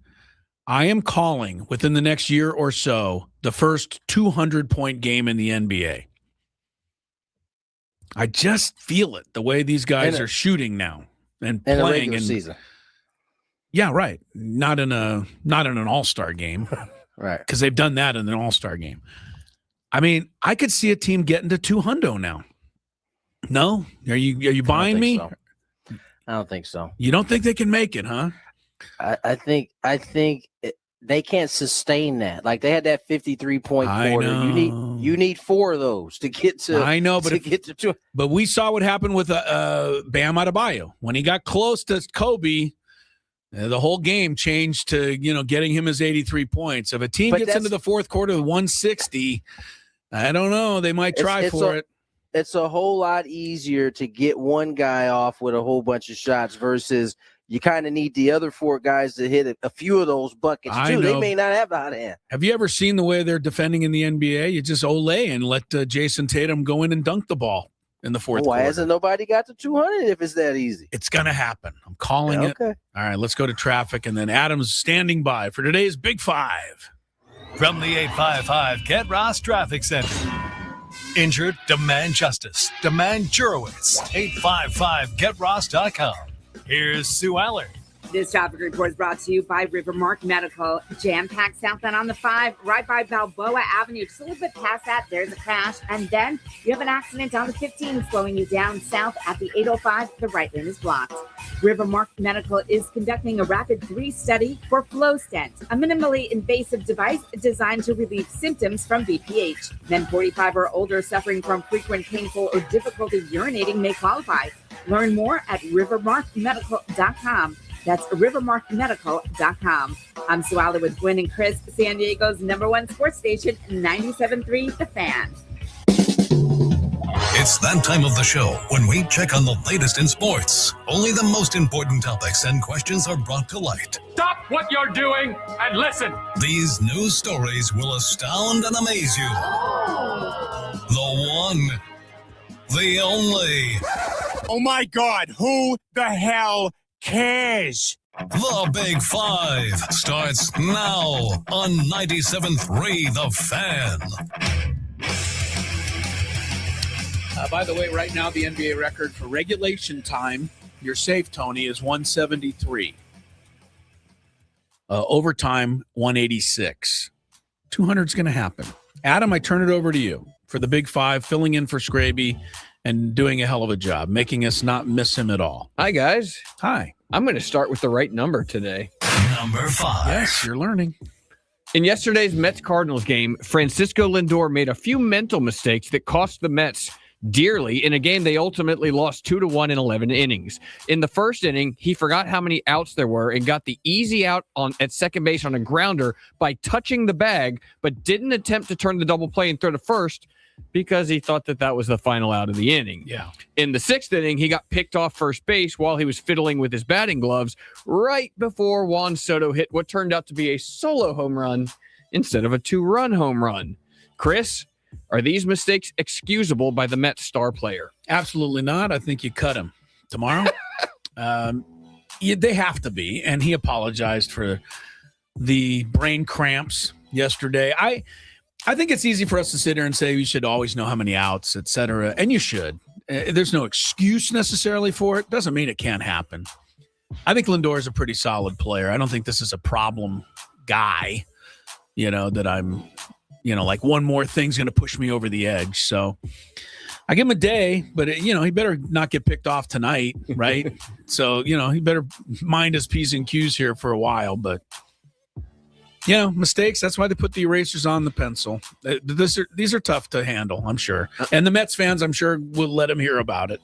I'll ask a slightly different question to Tony. Whether you're the manager of Lindor or one of his teammates, how do you handle this as a former player? He's not gonna make those type of mistakes. It's a one-off. I think as a coach, though, that, but I still think you might want to say something because the Mets in this case are a team that I think have underachieved over the last couple of seasons, and these type of one-off mistakes can be like a continuation of things that have occurred over the last couple of seasons while he's been there, and maybe just kind of like, hey, we got to make sure we nip this in the bud. New year, new us, all of that, but we don't want to be making. Yeah, we got to make sure we're on it because. Sorry, Tony. Because championship teams typically hold themselves accountable in a certain way. Listen, Giants aren't a championship team. However, when Matt Chapman felt like, hey, man, you need to catch the ball, something was said. And so I think because it's Lindor, right, it's not flip-flop. It's not the young guy. It's a veteran. He's given the space to understand, all right, he ain't going to make that mistake too often. But it's just something that he needs to be aware of. As Chris said, he fully owned both mistakes in that thing. Now, I will come to his defense on the first one. If you watch Marcus Semien, they're both running off the field. They both thought it was the last out of the inning. Semien got away with it. Semien skating away because if you watch, he kind of looked back up at the scoreboard like, oh, dang, there's only one. He might have just turned to Lindor before and said, hey, 2 outs. Here's the other thing, and I don't know this to be true because I do these games all over the place. Sometimes they be having the wrong outs and strikes on the board. And so if you are depending on that board sometimes, every once in a while, you can get caught. You definitely can get caught. One last thing I would say to Lindor as a reminder, hey, we finished tied for the wild card last year and lost the tie break. One game can make the difference. And they lost by 1 run. So there you go. Okay. A little personal experience Baseball is so savage, by the way. I mean, he gets picked off in the very next guy pitch. Yeah. Goes deep. Right. Most embarrassing thing to ever happen to you guys, either as a player or as a referee. Made a bad call, tossed the ball into the stands, not knowing there was only 2 outs. Anything. Had your cleats untied. Anything embarrassing like that? I misplayed a fly ball in like the 9th in Colorado, but Francisco Cordero saved me. He got out of the jam. We won the game. So I got to live it off, but it was, I mean, you guys see Colorado, how big that stadium. It was filled to the brim. Nowhere to hide, I'm running right, for this Tony? ball. There's nowhere to hide. Yeah. I can't crawl in a hole. I'm just out there. But my teammate picked me up, so I was all right. I probably have a better one than this, but all that's coming to mind right now is the many times I've run back on a referee thing and tripped over my own feet and fallen right on the floor in front of the whole arena. That's not great. Half the people come to help you. Hey, old man, are you okay? You know, and I'm like, hey, I got it. But yeah, that's all. It's all that's coming to mind, Adam. But thanks for the question. My pleasure. Just be grateful that you can still hit the hardwood floor like that and get up on your own. Try to get back up. Thank you, Tony. Yeah. Kirk Cousins continues to rake in the dough, signing a kooky 5-year, $172 million contract with the Raiders, though only the first year is fully guaranteed for $20 million. I knew there was a catch. Effectively making it a 1-year, $20 million deal. The Raiders are expected to draft Indiana quarterback Fernando Mendoza with the number 1 pick in this month's draft. Tony, do you like the idea of bringing in Kirk Cousins to mentor Fernando Mendoza and serve as a bridge quarterback until the rookie's ready to see the field? Yes, I do. I think he's perfect for that at this point in his career. You get lucky. He has a ridiculous year. You can bring him back. There's no rush. If you're winning, there's no rush. Now, if you're losing, it becomes a ticking, a time clock type situation. But, yeah, no, I think it's a good signing for the Raiders. You think he'll start week 1, Cousins? Yes. Chris, thoughts? I think this is really good for the Raiders. It's a perfect fit. Kirk Cousins, by the way, with $20 million, this will take him over. I'm just looking this up. I wouldn't have it memorized. This will take him over the $300 million made. I think mark. I think I saw second highest paid player in NFL history. In the history of the league. Mama, please let all your kids grow up to be quarterbacks. That's a great fantasy question that no one will ever get. Right. Who's the second highest paid player in the history of football? Yeah, Kirk Cousins, of course. I don't know what to do with $300 million. Must be nice. Yeah. The NCAA tournament resumes on Saturday with the Final Four, which involves the Michigan Wolverines. To celebrate Michigan's run, the Fab Five, consisting of Chris Webber, Jalen Rose, Juwan Howard, Jimmy King, and Ray Jackson, will be part of an alternate broadcast on True TV and HBO Max while Michigan takes on Arizona. Chris, yeah, if you could only choose one broadcast, would you rather watch the traditional broadcast with Turner's announcers or the alternate broadcast with the Fab Five? Well, I'm really partial to Jalen Rose. I think he's fantastic, and he's also funny. I loved his line about it being the High Point University, or the Wright State University instead of Ohio State because they lost, Right. something like that. But I also love Ian Eagle. He is, I think, really, really great to listen to. I can watch him all day. So I'm probably not going to go out of my way to listen to this, but yeah, I think it's great. I like these guys. I think it could be even better if you call a guy by the name of Steve Fisher and let him throw a couple comments in there too. Tony, you got to choose one. Which one? I'm partial. I'm taking the Fab Five. They are the reason why I love basketball as much as I do. Jalen Rose, when I got towards the end of my career, he was the athlete that I was watching and trying to kind of emulate as I moved into the media sphere. And I'm like Chris. I think the world of Jalen Rose. I would love to see more of Jalen Rose, honestly. But I also love Ian Eagle. I think he is one of the best, if not the best, callers right now we got going. And, in any sport, too. In he any can do sport. them all, yeah. He can do them all. Yeah. But I'm partial. I'm probably going to listen to the Fab Five guys. My dad, let me tell you a real quick story. I know we got to go. My dad, when DirecTV first came out, he got the black market hookup. We had a DirecTV card that that had all the channels. I mean, it was every channel that was there. So I was watching stuff that was on the East Coast early. And I used to be able to watch these Michigan games before it became like a college basketball package. Yeah. I used to be able to watch these college basketball games, and my dad got it just because he knew how much I loved the Fab Five. I think you should sit. We should both sit with Dutcher one day and let him just tell us Fab Five stories. 100%. I would. The guy, I mean, he's the reason they came together almost. You can almost, take it all the way back to Brian Dutcher's recruiting. Incredible. Number 2. Speaking of the Final Four, Arizona's back in it for the first time since 2001, but many Wildcat fans are concerned about losing their head coach, Tommy Lloyd, who's been linked to the open UNC job. Lloyd didn't help alleviate those concerns when he said this last Saturday. The sun may be shining on, this team and me coaching it right now, but when it's shining on you, you got to fight like hell to protect it and build it. And so that's what I feel like my number one responsibility is to fight to protect the program and fight to build it for those who came before me and for those that are going to follow after me. Because you know what? Arizona's going to have another good coach after me. I promise you. I mean, the place is special. People latching onto that last comment about having another great coach after him. What's his name? Tommy Lloyd. He was an assistant at Gonzaga before coming to Arizona. He's linked to UNC. He was asked about his comments today.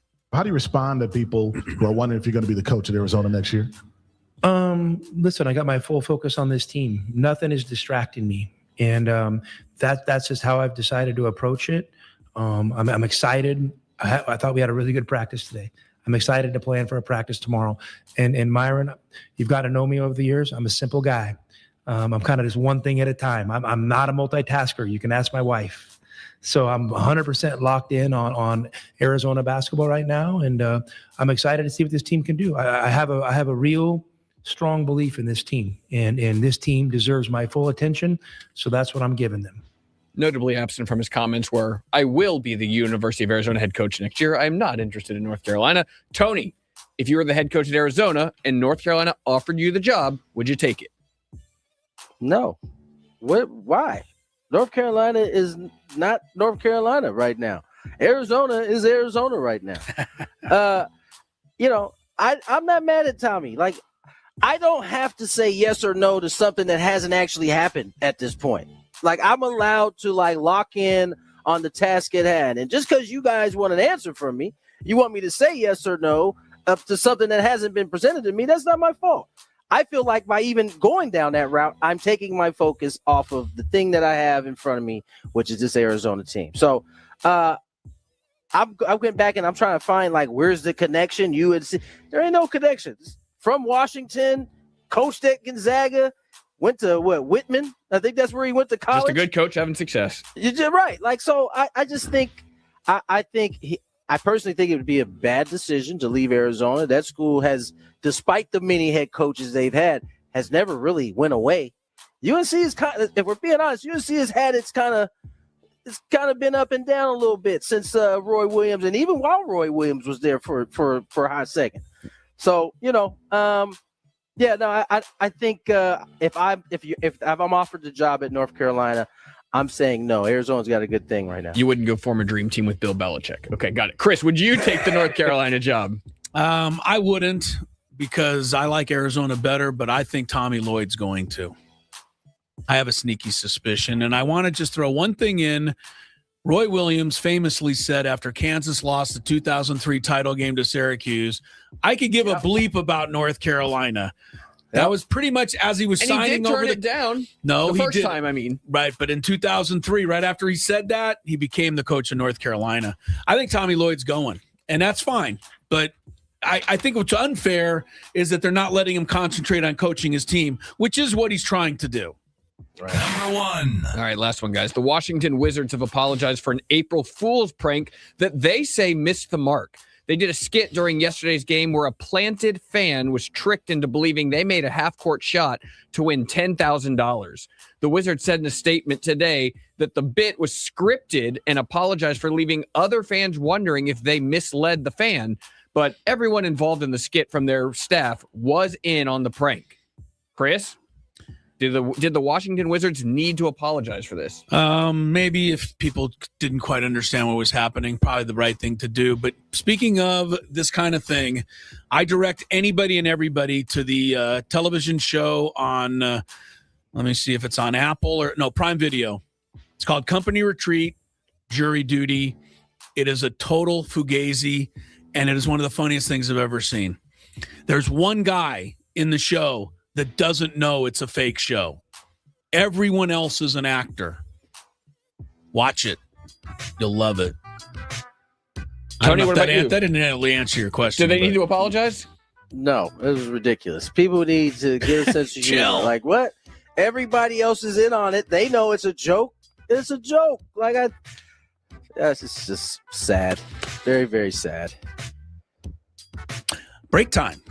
Good job, Big Five, Adam. Very well done. Great Enjoyed Big that. Five, Adam. Yeah, if you want to keep Scraby away from our show, that's fine. Doesn't bother me any. We got Chris versus the fans coming up next. 833-288-0973. I am an idiot. He said it. Tony Gwynn Jr. here for SD.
Good old Luke Robitel.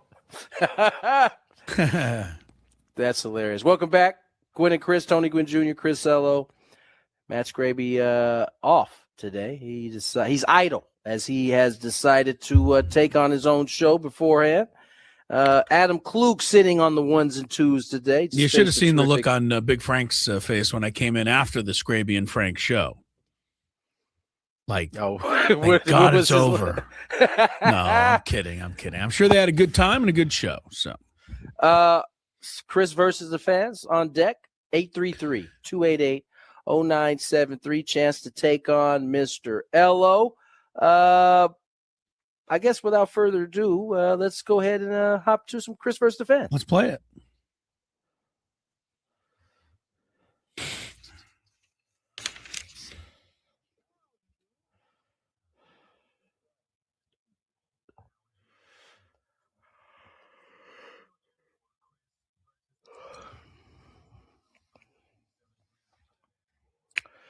Indeed, if you take down Mr. Ello today, you'll be qualified for a chance to win our grand prize, a 2-night stay at Fontainebleau, yes, Las Vegas, and $150 resort credit. March is no longer here, so I guess it's an April thing now. I guess it's an April thing. Fontainebleau, Las Vegas is the place to catch every game.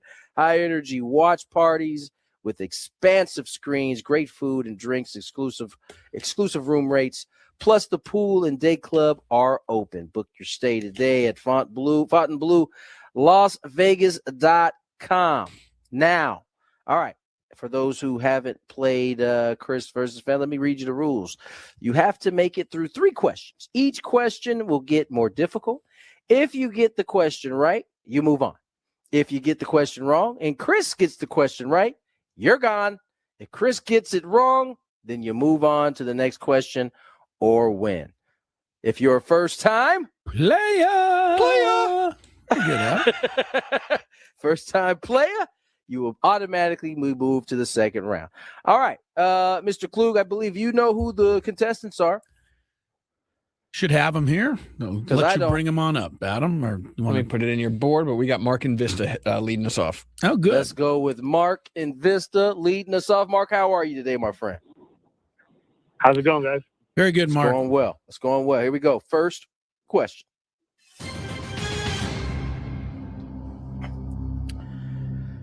What former? This might be a tough one. Let's go a little bit closer to a number. What college did Tony Vitello, coach of the Giants, where was he at before he got to the Giants? Tennessee Volunteers. Yes, he was. There you go. Very good. He was on. Nice work.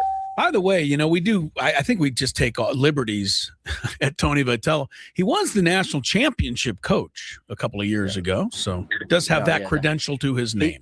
He definitely has the credentials as a college coach for sure. All right, question number 2.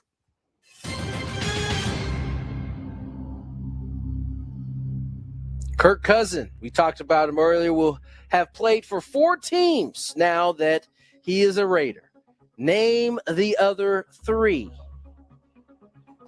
So it'll be Washington, Minnesota, and Atlanta. Whoa, we got to play. We got ourselves a sports fan here. Yes, we got to play, yeah. All right, here we go. Question number 3, chance for the win. What is the circumference of a baseball? What? 9 inches. Whoa! Go ahead, my man. That is correct. He got it? 9 and inches. 5 ounces. And man, he got the weight goodness. and circumference. All right. By the way, I'm making an well executive done. decision. I'm making an executive decision. From now on, the game is going to be called The Fans versus Mark and Vista. That was crazy. Mark, great job, man. Great job. Hang on the line. Adam will get to you in a second. I did not think he was going to get the 9. I didn't either. I would, but he would have won anyway because I wasn't going to guess it. I didn't. You didn't have that one, huh? No, I've held one a lot, but I never bothered, to wrap a string around it to see how far around it was. You know what's funny is neither have I. Yeah. Why would you? Speaking of that, though, Tony, that brings up something that I want to throw out there while we have a minute here. You've got the women's NCAA Final Four tomorrow. And I think a lot of people are going to tune in, that are, obviously women's basketball fans will all be watching, but I think a lot of people will tune in because you got the big names. You got UConn, you got South Carolina, UCLA and Texas, all number one seeds. Gino Auriemma is not only, the greatest coach in the history of the game, but I also believe he's number one in terms of supporting and trying to make the game better. Without a doubt. And he brought up something last week that just shows how crazy screwed up we all are on a lot of different things. And he pointed out, first he read off a bunch of shooting statistics from the previous games, in the Elite Eight or whatever it was. And just about everybody shot 2 for 14, 1 for 16, 2 for 19. All of the shooting percentages were terrible. And he said, do you know why they were terrible? Because the NCAA decided that the best way to go for Elite Eight and Sweet 16 games is to use new basketballs. Now, Tony, you played enough basketball. A new basketball is the worst ball ever. That is not what you want. It bounces out of the gym. It bounces off the rim. There's no touch, no feel to it. And I hear stuff like that. And I feel for all of the kids that are out there playing because their game is being showcased and the people tuning in are going, man, these kids can't shoot at all. You know what? They can shoot, but they're making it difficult. Why do they do this to themselves? And it's always the NCAA that seems to be attached to this kind of stuff. It's to the detriment of their own game. Right. And just for the sake of, it's not as though you can't, the sponsor, whoever was it, Spalding or whoever Rawlings, it is, yeah. Whoever, it's not like they don't have the ball on there. It's just not a brand spanking new one. It's just, it's a self-inflicted wound. And how the ball is a very serious matter to those who play it. Do you remember when the NBA tried to introduce their new composite basketball? It was a while ago now, and eventually they got to it, but they ended up shelving it for a whole year because players were complaining so much about the new ball and how it didn't have the tack and all the different things that they had grown accustomed to that they shelved it. And that's the NBA. They said, you know what? We're going to we'll try this again next year. We can't get it through this year. So to do it this late in the year, I mean, you could have introduced these balls. Why do you have to have a brand new absolutely ball? Unbelievable. Gino Auriemma, and he gets his place where he's at. So he consistently said during this interview, hey, I'm not trying to be bigger than anything. I'm just trying to do what's right. Because I think a lot of people look at it and go, oh, Gino Auriemma again, trying to tell everybody what to do. Right. No, he's not. He's trying to make the game common sense. Yeah, look good. We want to tune in and see these kids shoot 10 for 20, not 2 for 20. You know this as a referee when you bring the kids to the center court. That's right. The ball is a big deal. They never pick the old ball or the new ball. No. They never pick it. They get rid of that bad boy as soon as they touch it in their hand. It's out the way. Like they give it back to you. Yeah, these things just bother me. I root for the women's game. Obviously working with these kids, but I want them to be successful. And I hear people, that I watch the UConn South Carolina game. These guys can't make a shot. Well, how about giving them the best chance possible to make one? Right. I also think it's why you have all these eyeballs watching. Yeah, but I also think it is interesting, and it points out something, Tony, because we started this with the baseball. Every baseball is pretty much the same, right? Like the stitches might be a touch higher on one ball than the other, but they're pretty much all the same. Why can't basketball make one ball that everybody can use without having to bounce 12 balls before the game and pick one? I don't get that. I think the action of the ball, like bouncing it, I think that kind of can change the ball a little bit. You know what I'm saying? Like when you hit a baseball, it's got a core, it's got the core, it's got the string all around it. It's got it's You know what? I don't know. I'm gonna stop trying to pretend like I'm a damn scientist. I don't know why. Yeah, I don't know it either. But I know that there's some games I do in the high school where we pick up the ball and everybody goes, it's a great ball. Let's go. Some games we're in midway through the first quarter and we're still trying to find a good ball. This ball sucks. Yeah, this is sucking. Roll this out of here. This is terrible. Oh, here's a good mistake I made, Adam. You asked earlier a mistake. I did a girls boys doubleheader one year or a couple years ago, and the girls game ended and they did not switch the ball out, and we started the boys game with the girl size ball. And one team hit a 3-pointer, the other team turned the ball over. Then we discovered it. Guess what the team who turned the ball over wanted? Can we start the game over again? I said, nope. Coach was on my back the entire way. The rest of the game. How could you let that happen? So, yeah, it's all part of the fun. All part of the fun. So, all right, let's step away. Let's get to break. More Gwynn and Chris on the other side. From the 855, get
Stuff like this one.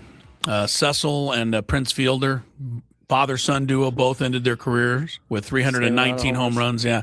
Here's one that I like, Tony, that I didn't recall. The all-time record for most grand slams hit in one season is held by, do you know who? Tony used to play for him. Ryan Sandberg? Nope, Don Mattingly. Don Mattingly. Yes. Don Mattingly once hit 6 grand slams in one season. That's the all-time record.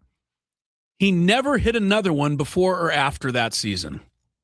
Wow. How crazy is that? I love fun stuff like that. Baseball can give you that. Hopefully we'll have something fun like that tomorrow when Tony and Jesse have the ball game. Padres and the Red Sox. Jackson Merrill has played at Fenway or not, Tony? I'm trying to remember. 2 years ago? He played. He went off when he was here. He had a good run there. Because I was going to ask you as a center fielder, I don't know if you ever played there. That's one of the quirkier parks, though, in all of baseball. So he's got to spend a little bit of time getting familiar with that before he runs out there again. Yeah? Yeah, I didn't get a chance to play center field here. I only got to designate hit. It was a designated hitter here the year we came. And I remember at that time there wasn't like this all DH world. So like National League team rosters were kind of constructed for a National League setting. And so, they didn't have, I was a fourth outfielder on that team. And right. So they put you in there. Yeah. He was either starting or you weren't playing that day in the American League. And so, no, I didn't get a chance to play in this quirky one, but it is one of the most quirky outfields we have in Major League Baseball. Yeah. So I would imagine, would you go out there, if you were Jackson, would you go out there today or if they worked out today and throw the ball against the wall and see how it bounces and do all that stuff? Not today. Not today? Is an off day. Okay, but tomorrow. I'd been out there early or at least during live BP. And I wouldn't even depend on live BP, honestly. I'd have one of the coaches come. Yeah, hit a few. Bang balls off the wall so I get a chance to see the direction. Right. That type of deal. Yeah. All right. We'll have some fun tomorrow. Right now, we got a couple of minutes and got the Final Four. I want to ask Adam this because I don't think he was here for this discussion earlier, Tony, but I know how you feel about it. I am leading my wife's NCAA basketball tournament pick'em pool heading into the Final Four, Adam. Only it is not my picks. I turned in Jay Billis's picks as my own. So Jay Billis is leading the bracket. Well, he's not because my name's on it, and he doesn't know he's in this. I can't wait to hear Adam's take. What is your thought, Adam? I think it was a smart move by me using the intelligence of somebody who is way better at this than I am. Tony thinks it's a bit of a fugazi, and if I win, I should probably come clean. Send him some money. Send everybody some money. I'm less concerned about that, and what I'm more concerned about is just your legacy. One word comes to mind: plagiarism. My legacy. I learned the word plagiarism very early on. You are taking credit for somebody else's work without giving credit. If you print it out on the CBS website right now, from top to bottom, there's my name at the top of the list right now, my friends. So that's fine. You can take the $180. That's fine. You got to live with yourself knowing. I think it's over. I think it's over $300, Adam. I'm not trying to pop off. Here's the other thing. Just so you guys know, you can keep track. Oh, wow. I need both Arizona and Illinois to win Saturday to win the pool. So you can root against that happening, and then we won't have to worry. Say it again. You need who to win? Both Illinois and Arizona. It's the only combination. Only way I can win. But if they both win, then it won't matter who wins the championship game. Yeah, if those teams win, then Jay Billis will be a happy man. Jay Billis will have helped me win the pool. I couldn't help it, man. Smart basketball man, dog. He is, man. I've seen his picks before. I'm like, Jay Billis is too good at this. I can't beat him, so I'm going to put his picks in. I thought it was kind of smart until Tony brought it up and said, it was a bit of a fugazi. So I got to be honest with you. Are you mad? One of my strongest takes is that I'm very anti-bracket. I don't like filling out You brackets. don't even like to do the I would brackets. go PSA, How about public that? service announcement. Nobody should fill out brackets. Well, you're I think it rarity. ruins your experience of watching games and watching upsets because a 15's beating a 2, but you've got the 2 going to the Final Four, so you can't Root fully for the that. 15? But you should. That's an amazing moment. I see what you're saying, but it's I don't. That's weird. no. I see what he's saying. I don't subscribe to it. I have never ever. I'll throw my own bracket in the trash if it means the team that I want to win Yes. wins. That's just if it works out and I get to I end up winning, great. I get to talk some trash to my teammates or whoever the bracket combination of people I'm in there with. But it has not once since I've been doing this since I was a kid. Since my dad was like the commissioner of these brackets and going through circling all these things. Like You've I've never been doing won that one? long. I've won one, but I've you did? never Okay. been discouraged because of my bracket might be Or if the messed 15 beats the 2 and it ruins your bracket, you just throw it away and blame it on Jay Billis, right? I can. I can. You can't. I can blame it on Jay Billis. You can't because it's your own picks. Jay Billis. God love you, Jay. If you're out there, Jay, and he's been on the show before, I love him, and we should have him on again if I win. He would probably. If you win, we definitely got. Yeah, he's going to ask for a cut. He would probably ask for a cut, and he would deserve it. He would flat out deserve it. Me, I could care less about the actual lettuce. I want just the glory of winning the pool. Right. Yeah, I You just don't want the deserve glory. Those aren't your picks. I'm taking the glory if I get it. All right, so let me ask you real quick, Tony. Do you think Illinois and Arizona, or how do you look at these two games, regardless of what I need to happen? I really wish that the committee would have put Arizona and Michigan on opposite sides of the bracket. That's my first thought of this, because I think that should be the national championship game. That being said, man, Illinois is a dog. That team they're big. They're long, they're rangy. They all are like little clones of each other. They all feel like they're all 6'7". They all can shoot. They all can handle the ball. They play a tough brand of basketball. I think they beat Iowa. I think they're in. You mean UConn? They beat UConn. I'm sorry, UConn. Yeah, UConn. Right. I think they beat UConn, and then I think that Arizona's going to head on to the final as well. Okay, so Tony's predicting Jay Billis and I win. Based on that, I will say this. I think Illinois they've surprised me. I didn't realize they were this good. They lost 8 or 9 games, but I did hear their coach interviewed, and their star player, the freshman Wagler, number 23, Tony, kind of handles the ball, makes a lot of athletic plays. The coach didn't know what he had early in the season, so he wasn't even using this guy. And when they first played UConn, he only played like 9 minutes in the game. Yeah. So they're really a different team. UConn beat them. So is UConn, though. But UConn's different, too. And here's the thing with UConn. You know this, Tony. You've seen it. Illinois is going to have to beat them Saturday and then take a stake and put it through their heart. Because 1,000%. You could beat them and they'll still come back and win. They just proved it. You just talked me into taking UConn now. Okay. UConn. Yeah. I'm taking you. Because I forget about that part. Like, as much as I enjoy watching Illinois play, because I saw them. I happened to see them a few weeks before their own conference tournament. I think they were playing Michigan State, it was a very tough ball game. Yeah.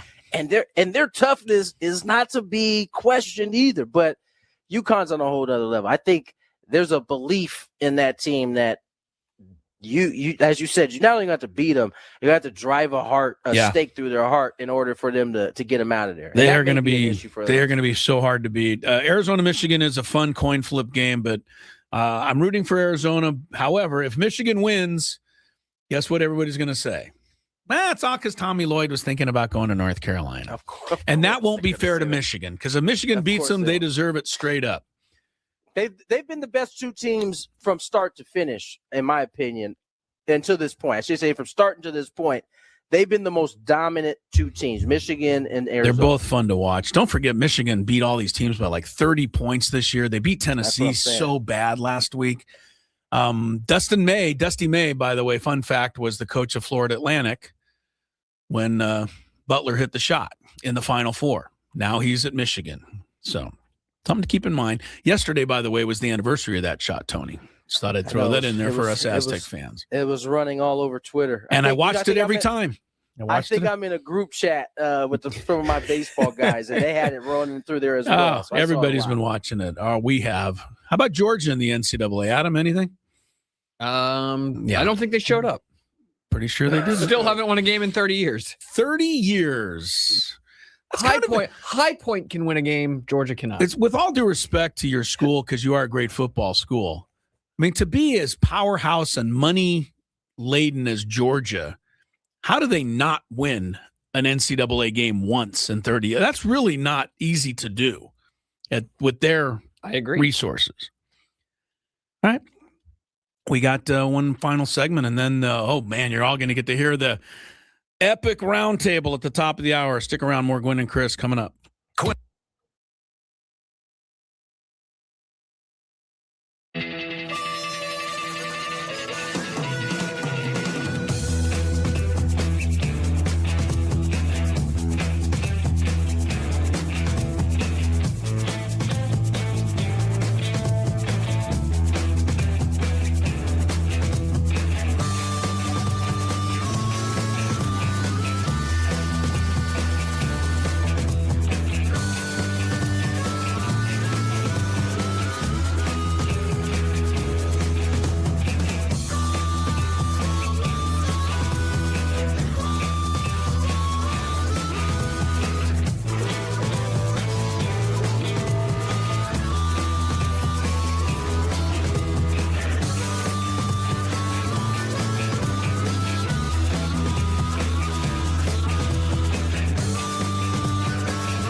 Chris, hello. Yeah, we're here in Cooperstown for 97.3 The Fan. So excited, the induction weekend for the great Trevor Hoffman. What a class he's going in with, too. Let's take a look. Of course, Alan Trammell from Kearney High School in San Diego. And then, of course, the Detroit Tigers, great shortstop. Jack Morris in a Tiger uniform there, but I always remember him pitching that 1-0 shutout in Game 7 of the 1991 World Series for the Minnesota Twins. Maybe the greatest postseason pitching performance of all time. Chipper Jones, Padre fans remember him. Every fan of a National League team remembers him because he would come in and do damage to that team. Only the second number 1 overall pick in the Major League Draft, Chipper Jones, to be inducted into the Hall of Fame. The other is Ken Griffey Jr. Vladimir Guerrero. Never met a pitch he couldn't swing at. And powerhouse hitter for the Expos. And then, of course, the Angels at the end of his career. Jim Thome, over 600 home runs, mostly with the Cleveland Indians. And then, the guy down here on the end who used to get all these guys out all the time, Trevor Hoffman, the greatest Padre reliever of them all.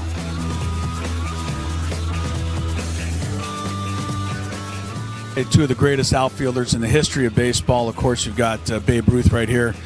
Ted Williams right over there. I was wondering who the third outfielder would be. And then, of course, it hit me.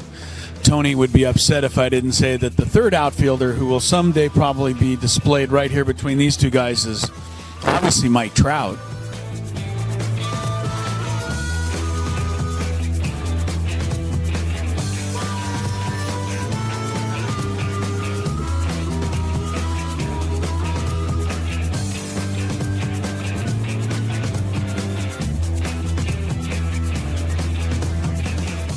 And this is the San Diego Padres locker room here in Cooperstown. Obviously, a couple of jerseys there and hats, gloves, all-star stuff. I think the most interesting thing in this entire display, though, especially this weekend, is a picture in the top corner of Angus Young. He's the guitarist for AC/DC, wearing a Trevor Hoffman uniform, obviously playing Hell's Bells. I know that Trevor went to many AC/DC concerts and was honored by sitting in the front row to watch AC/DC play Hell's Bells in his honor. But there's a picture of Angus Young playing Hell's Bells for Trevor Hoffman, wearing the 51 jersey right there.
Crisello, yeah, we're here in Cooperstown for 97.3 The Fan. So excited, the induction weekend for the great Trevor Hoffman. What a class he's going in with, too. Let's take a look. Of course, Alan Trammell from Kearney High School in San Diego. And then, of course, the Detroit Tigers, great shortstop.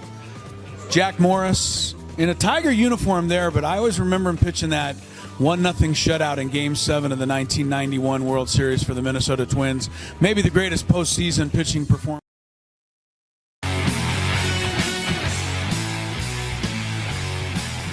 Sorry, I turned my mic off. Forgot I turned it off. Welcome back, Gwynn and Chris. 7:35 here in Boston. At least you're awake, Tony. At least you're awake. Hey, listen, I'm not going to lie. I have resisted that bed until like the last segment went off. And I went and laid the. Did you hear that story, Adam? Some lady stopped me in the airport and said the thing she remembers more than anything else was the day Tony could not be found. Those are the types of things that stick. People remember. It is. It's crazy, man. That everyone's going to remember that for some reason forever, ever. But Chris, we have another about 25 minutes to cover here. All right. And I have no idea where to go from here. Well. I hadn't thought of really anything either. So, it would be nice if the rundown, has some stuff in it. Well, our producers, just gone away, thrown under the bus, throwing him under the bus. Of course. Yes, not you. It's our producer. He left us. He left us hanging today. Yeah, very barren. He left us barren. Tony, let's go back to the Padres just a little bit. Yeah, I mean, we have some time here, and a couple of things that I'll be honest with you. I'm doing everything I can to make sure that I don't overrate the first 6 games, but I want to ask you just a couple of things that I've noticed. And again, it may sound like I'm overreacting, but I don't know how else to say it. One, I'm overreacting to Nick Castellanos as a left fielder. I didn't like how he looked out there, and it wasn't just the throw to the wrong base. To me, that was a mistake. He just looked very uncomfortable out there, Tony, and I should give him a few more, but I wonder if they're going to give him a few more out in left field. Remember, he's played right field most of his life, and he's not a renowned fielder to begin with. I'm not asking you to criticize or whatever. Am I over, do I have to give him more time, or did he look a little uneasy out there? I think he looked better than Gavin did the first time he was out there. Okay. Yeah, well, that's fair to say. So, I mean, and Gavin got pretty good, actually, after a while. Exactly. So give him some time. He'll work his way into shape there. All right. Secondly, how long before Luis Campusano honestly just can't get it out of his head anymore? And I'm being the fact that he doesn't have a hit since August 31st of 2024.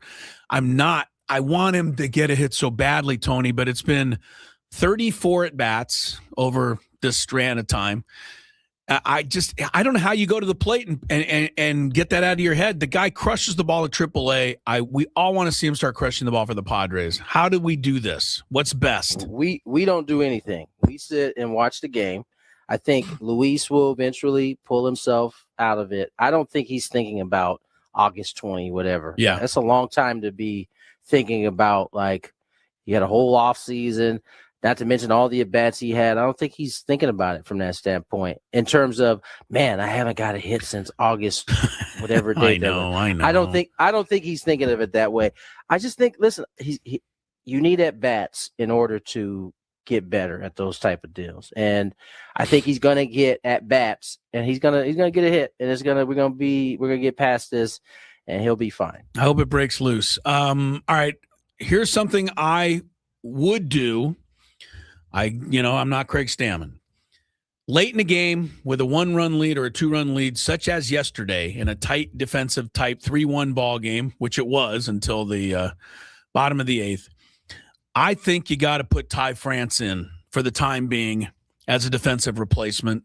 And on days when he's not starting, I would also consider Bryce Johnson. Your thoughts there? Because I can understand why you keep Gavin Sheets in, because you don't want to tell Gavin Sheets you don't trust him, but You got Ty France, who won the Gold Glove last year, sitting on the bench next to you. Well, I mean, I disagree. I think Okay. until Gavin actually does something wrong. Okay. I mean, I don't know. I don't know that you're preemptively taking Gavin out and telling him we don't think you can play D late in the game when he hasn't done anything that says I can't play defense late in the game. I know you have a guy in Ty France who won a Gold Glove, and he's going to get plenty of opportunity, especially when there's lefties in there. He's probably going to be the first baseman on most of those games. But I just right now, I think Gavin looks terrific at first base in terms of the defensive side. I forget the hitting side. I think he's looked fantastic defensively. So I don't see a need to put him in. Now, Bryce Johnson, I agree with that. I think late in the game, you put him in left, take Ramon out. I think Bryce is the better defender. In terms of catching the ball, I think I think Ramon has the better arm for sure. But in terms of going to get it, covering ground, I think Bryce is the better defender. So I can see that one for sure. All right. Let me see if I can come up with a couple of more to give you a hard time. I don't really have too many more. I mean, I'll say something real quick. Yeah. I think it's important to remember that Craig is in his first season as a manager, and it doesn't matter whether you've done it before or not. I played for two guys that managed at other levels but hadn't managed at the big league level, and these guys were, I mean, one was should be a Hall of Famer in Don Mattingly, and the other was Ryan Sandberg, who is a Hall of Famer, and they both struggled with decisions early in the year. Yeah. And they both got better as the year went on. You know why? Because you kind of have to go through those situations in order to actually get better at those situations. So I would just say be mindful of that. He'll get better as the season goes along and understanding what he needs to do and when he needs to do it. And he's got to go through those things first. It's inevitable. Don't you understand, Tony, that the fans don't have time? No, I do. I very much understand. All right, I'm going to give everybody. I'll give everybody a little preview of what's coming up. We have the Epic Roundtable. One of the questions that's going to be posed to us, or was posed to us earlier, you'll hear our answers, but I want to hear your answer, Tony. Ben asked about the leash, for lack of a better word, but for Walker Buehler and maybe to a bigger extent, Germán Marquez. How do the Padres negotiate this with hopefully Musgrove coming back, with Griffin Canning, with some other possibilities? Is it – I don't think – I thought Walker Buehler was fine. Obviously, Marquez didn't pitch the way we would have liked to have seen him. How do you handle that? Would you if it was up to you, or, how do you think they'll handle it? If it were up to me, I agree with you. Walker wasn't as bad. Yeah. I think he's still figuring out. As you mentioned when we talked about it, he navigated the first time through easy. Yeah. It was the second time through and throwing not throwing exclusively breaking ball, but really didn't throw the four-seam fastball very much at all. And I understand that he doesn't have the velocity he used to. So he's trying to figure that part out. I have a lot of faith that Walker will figure that out. Now, Germán is a different story. Germán pitched a lot like he kind of pitched during spring. There were he struggled to command. When he wasn't struggling to command, he was getting hit because it's in the middle of the plate. And I don't know that his rope will be as long, especially when you have Griffin Canning coming back soon, right? And then I hope. Not soon, sometime in the near future. Right. You got hopefully Joe Musgrove coming back soon. Then you got some options down there in AAA. I mean, we'll see. I don't know that the AAA season, when it starts, or have they gotten started yet, but I'm sure McKenzie is going to be somebody that Tristan McKenzie, sure. Yeah. that they're watching down there, because I think they knew going in, right?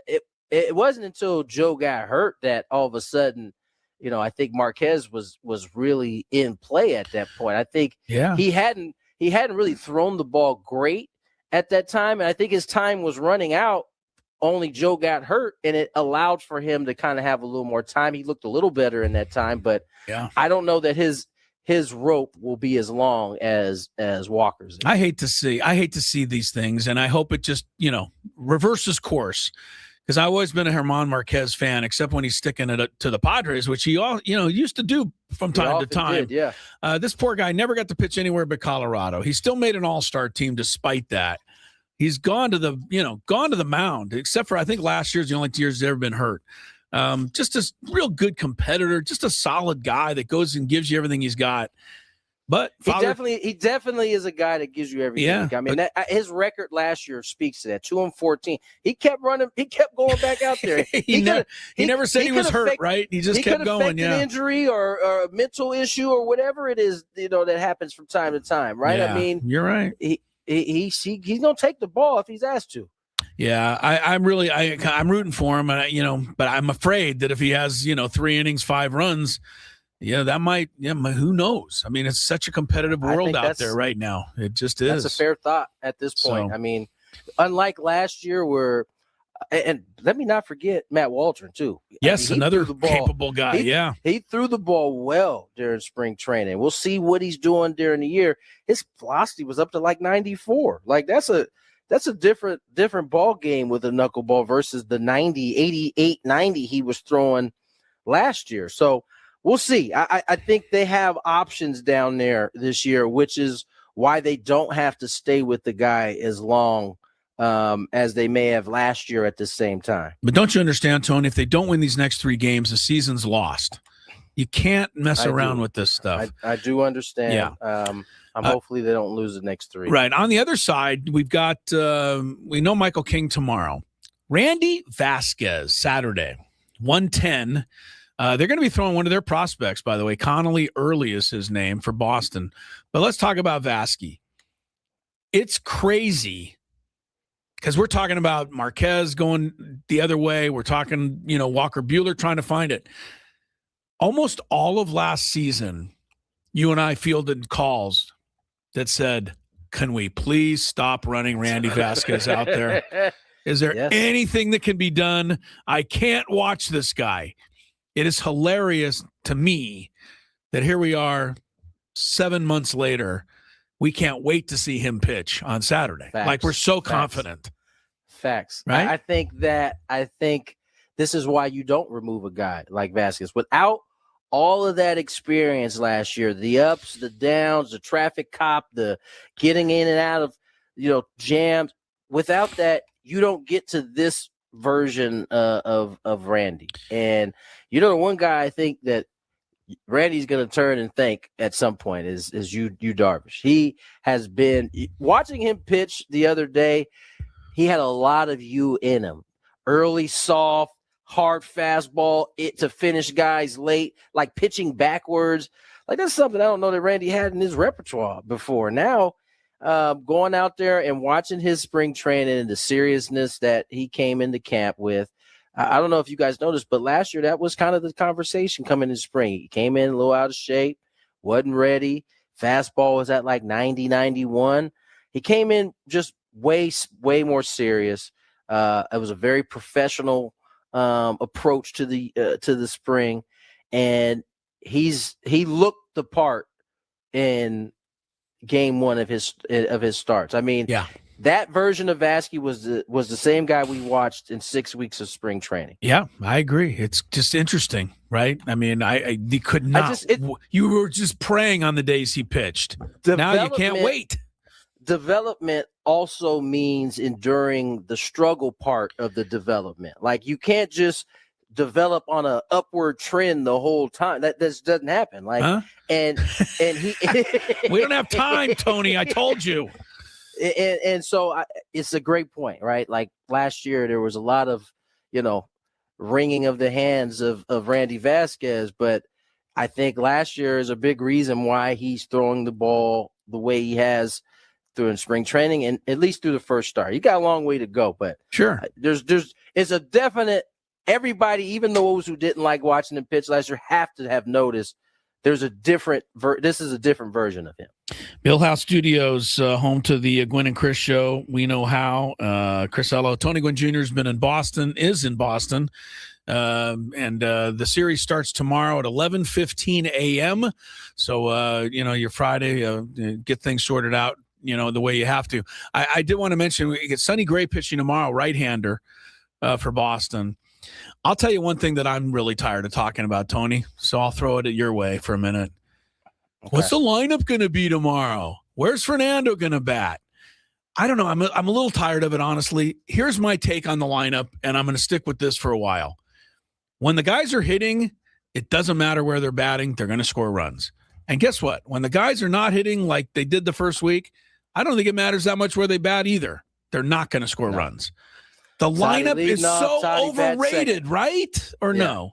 I think I don't know if it's overrated, but we put way too much emphasis on the lineup. I think ultimately, whether Toddy's leading off or Crone's leading off or Bogey's leading off, I think you said it. When those first 5 guys are hitting, it really doesn't matter what else happens after that. I mean, in terms of the lineup and what's going to happen when those guys are hitting, the lineup is legit. Like we saw yesterday, or was it yesterday? Yeah, like we saw yesterday. Yeah. But when it's not, it looks like, no one cares. Yeah. We heard that all week. Looks like these guys don't care. They don't care. They just started the season. They don't care. I tried to explain to people, when you ground to short, run up the line, turn right, and go to the dugout, there's not a lot exciting about that. There's not a lot you can do. Could you imagine if someone rolled over to second base, ran down to first, got out, and was like, "Yeah!" Jumped and pumped their fist. Yeah. Ran over to the guy on deck and said, "Hey, you can do it, pal." And then all the fans would go, "Wow, they care."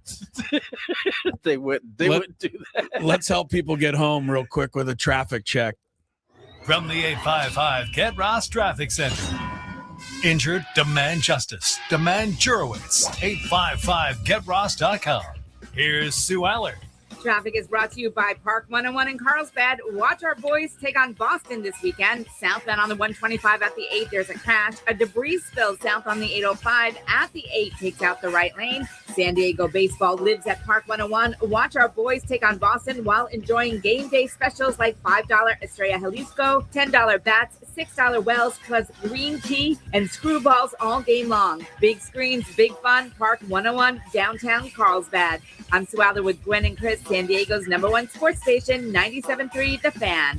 All right, we got just a couple minutes left. Again, I mentioned it'll be King and Gray tomorrow, but the Padres will see back-to-back lefties on Saturday and Sunday. Early, the prospect is a lefty, and then Ranger Suarez is now with Boston, will pitch Sunday. And you brought this up earlier, Tony. You go to Pittsburgh Monday, Tuesday, Wednesday. You get Bubba Chandler, who is a less heralded version, but still a very good young pitcher. And then we get Paul Skeens for the first time. And then you get Mitch Keller, who I think has really been the Pittsburgh ace for quite a while. So it's not going to be easy. Colorado comes in here next Thursday, Friday, Saturday, and Sunday when the Padres return home. The Rockies already have as many extra inning wins this year, one, as they had all of last season. Drew Goodman warned us, Tony. He said the Rockies are going to be better. It's early, but they look a little better, I must say. They got 2 out of 3 in Toronto. That is something they could never have done last year. So it's early season going here. And, let's I don't know. Does everybody do this? We got to have a 4-2 trip. We got to come home 6-6. I don't know.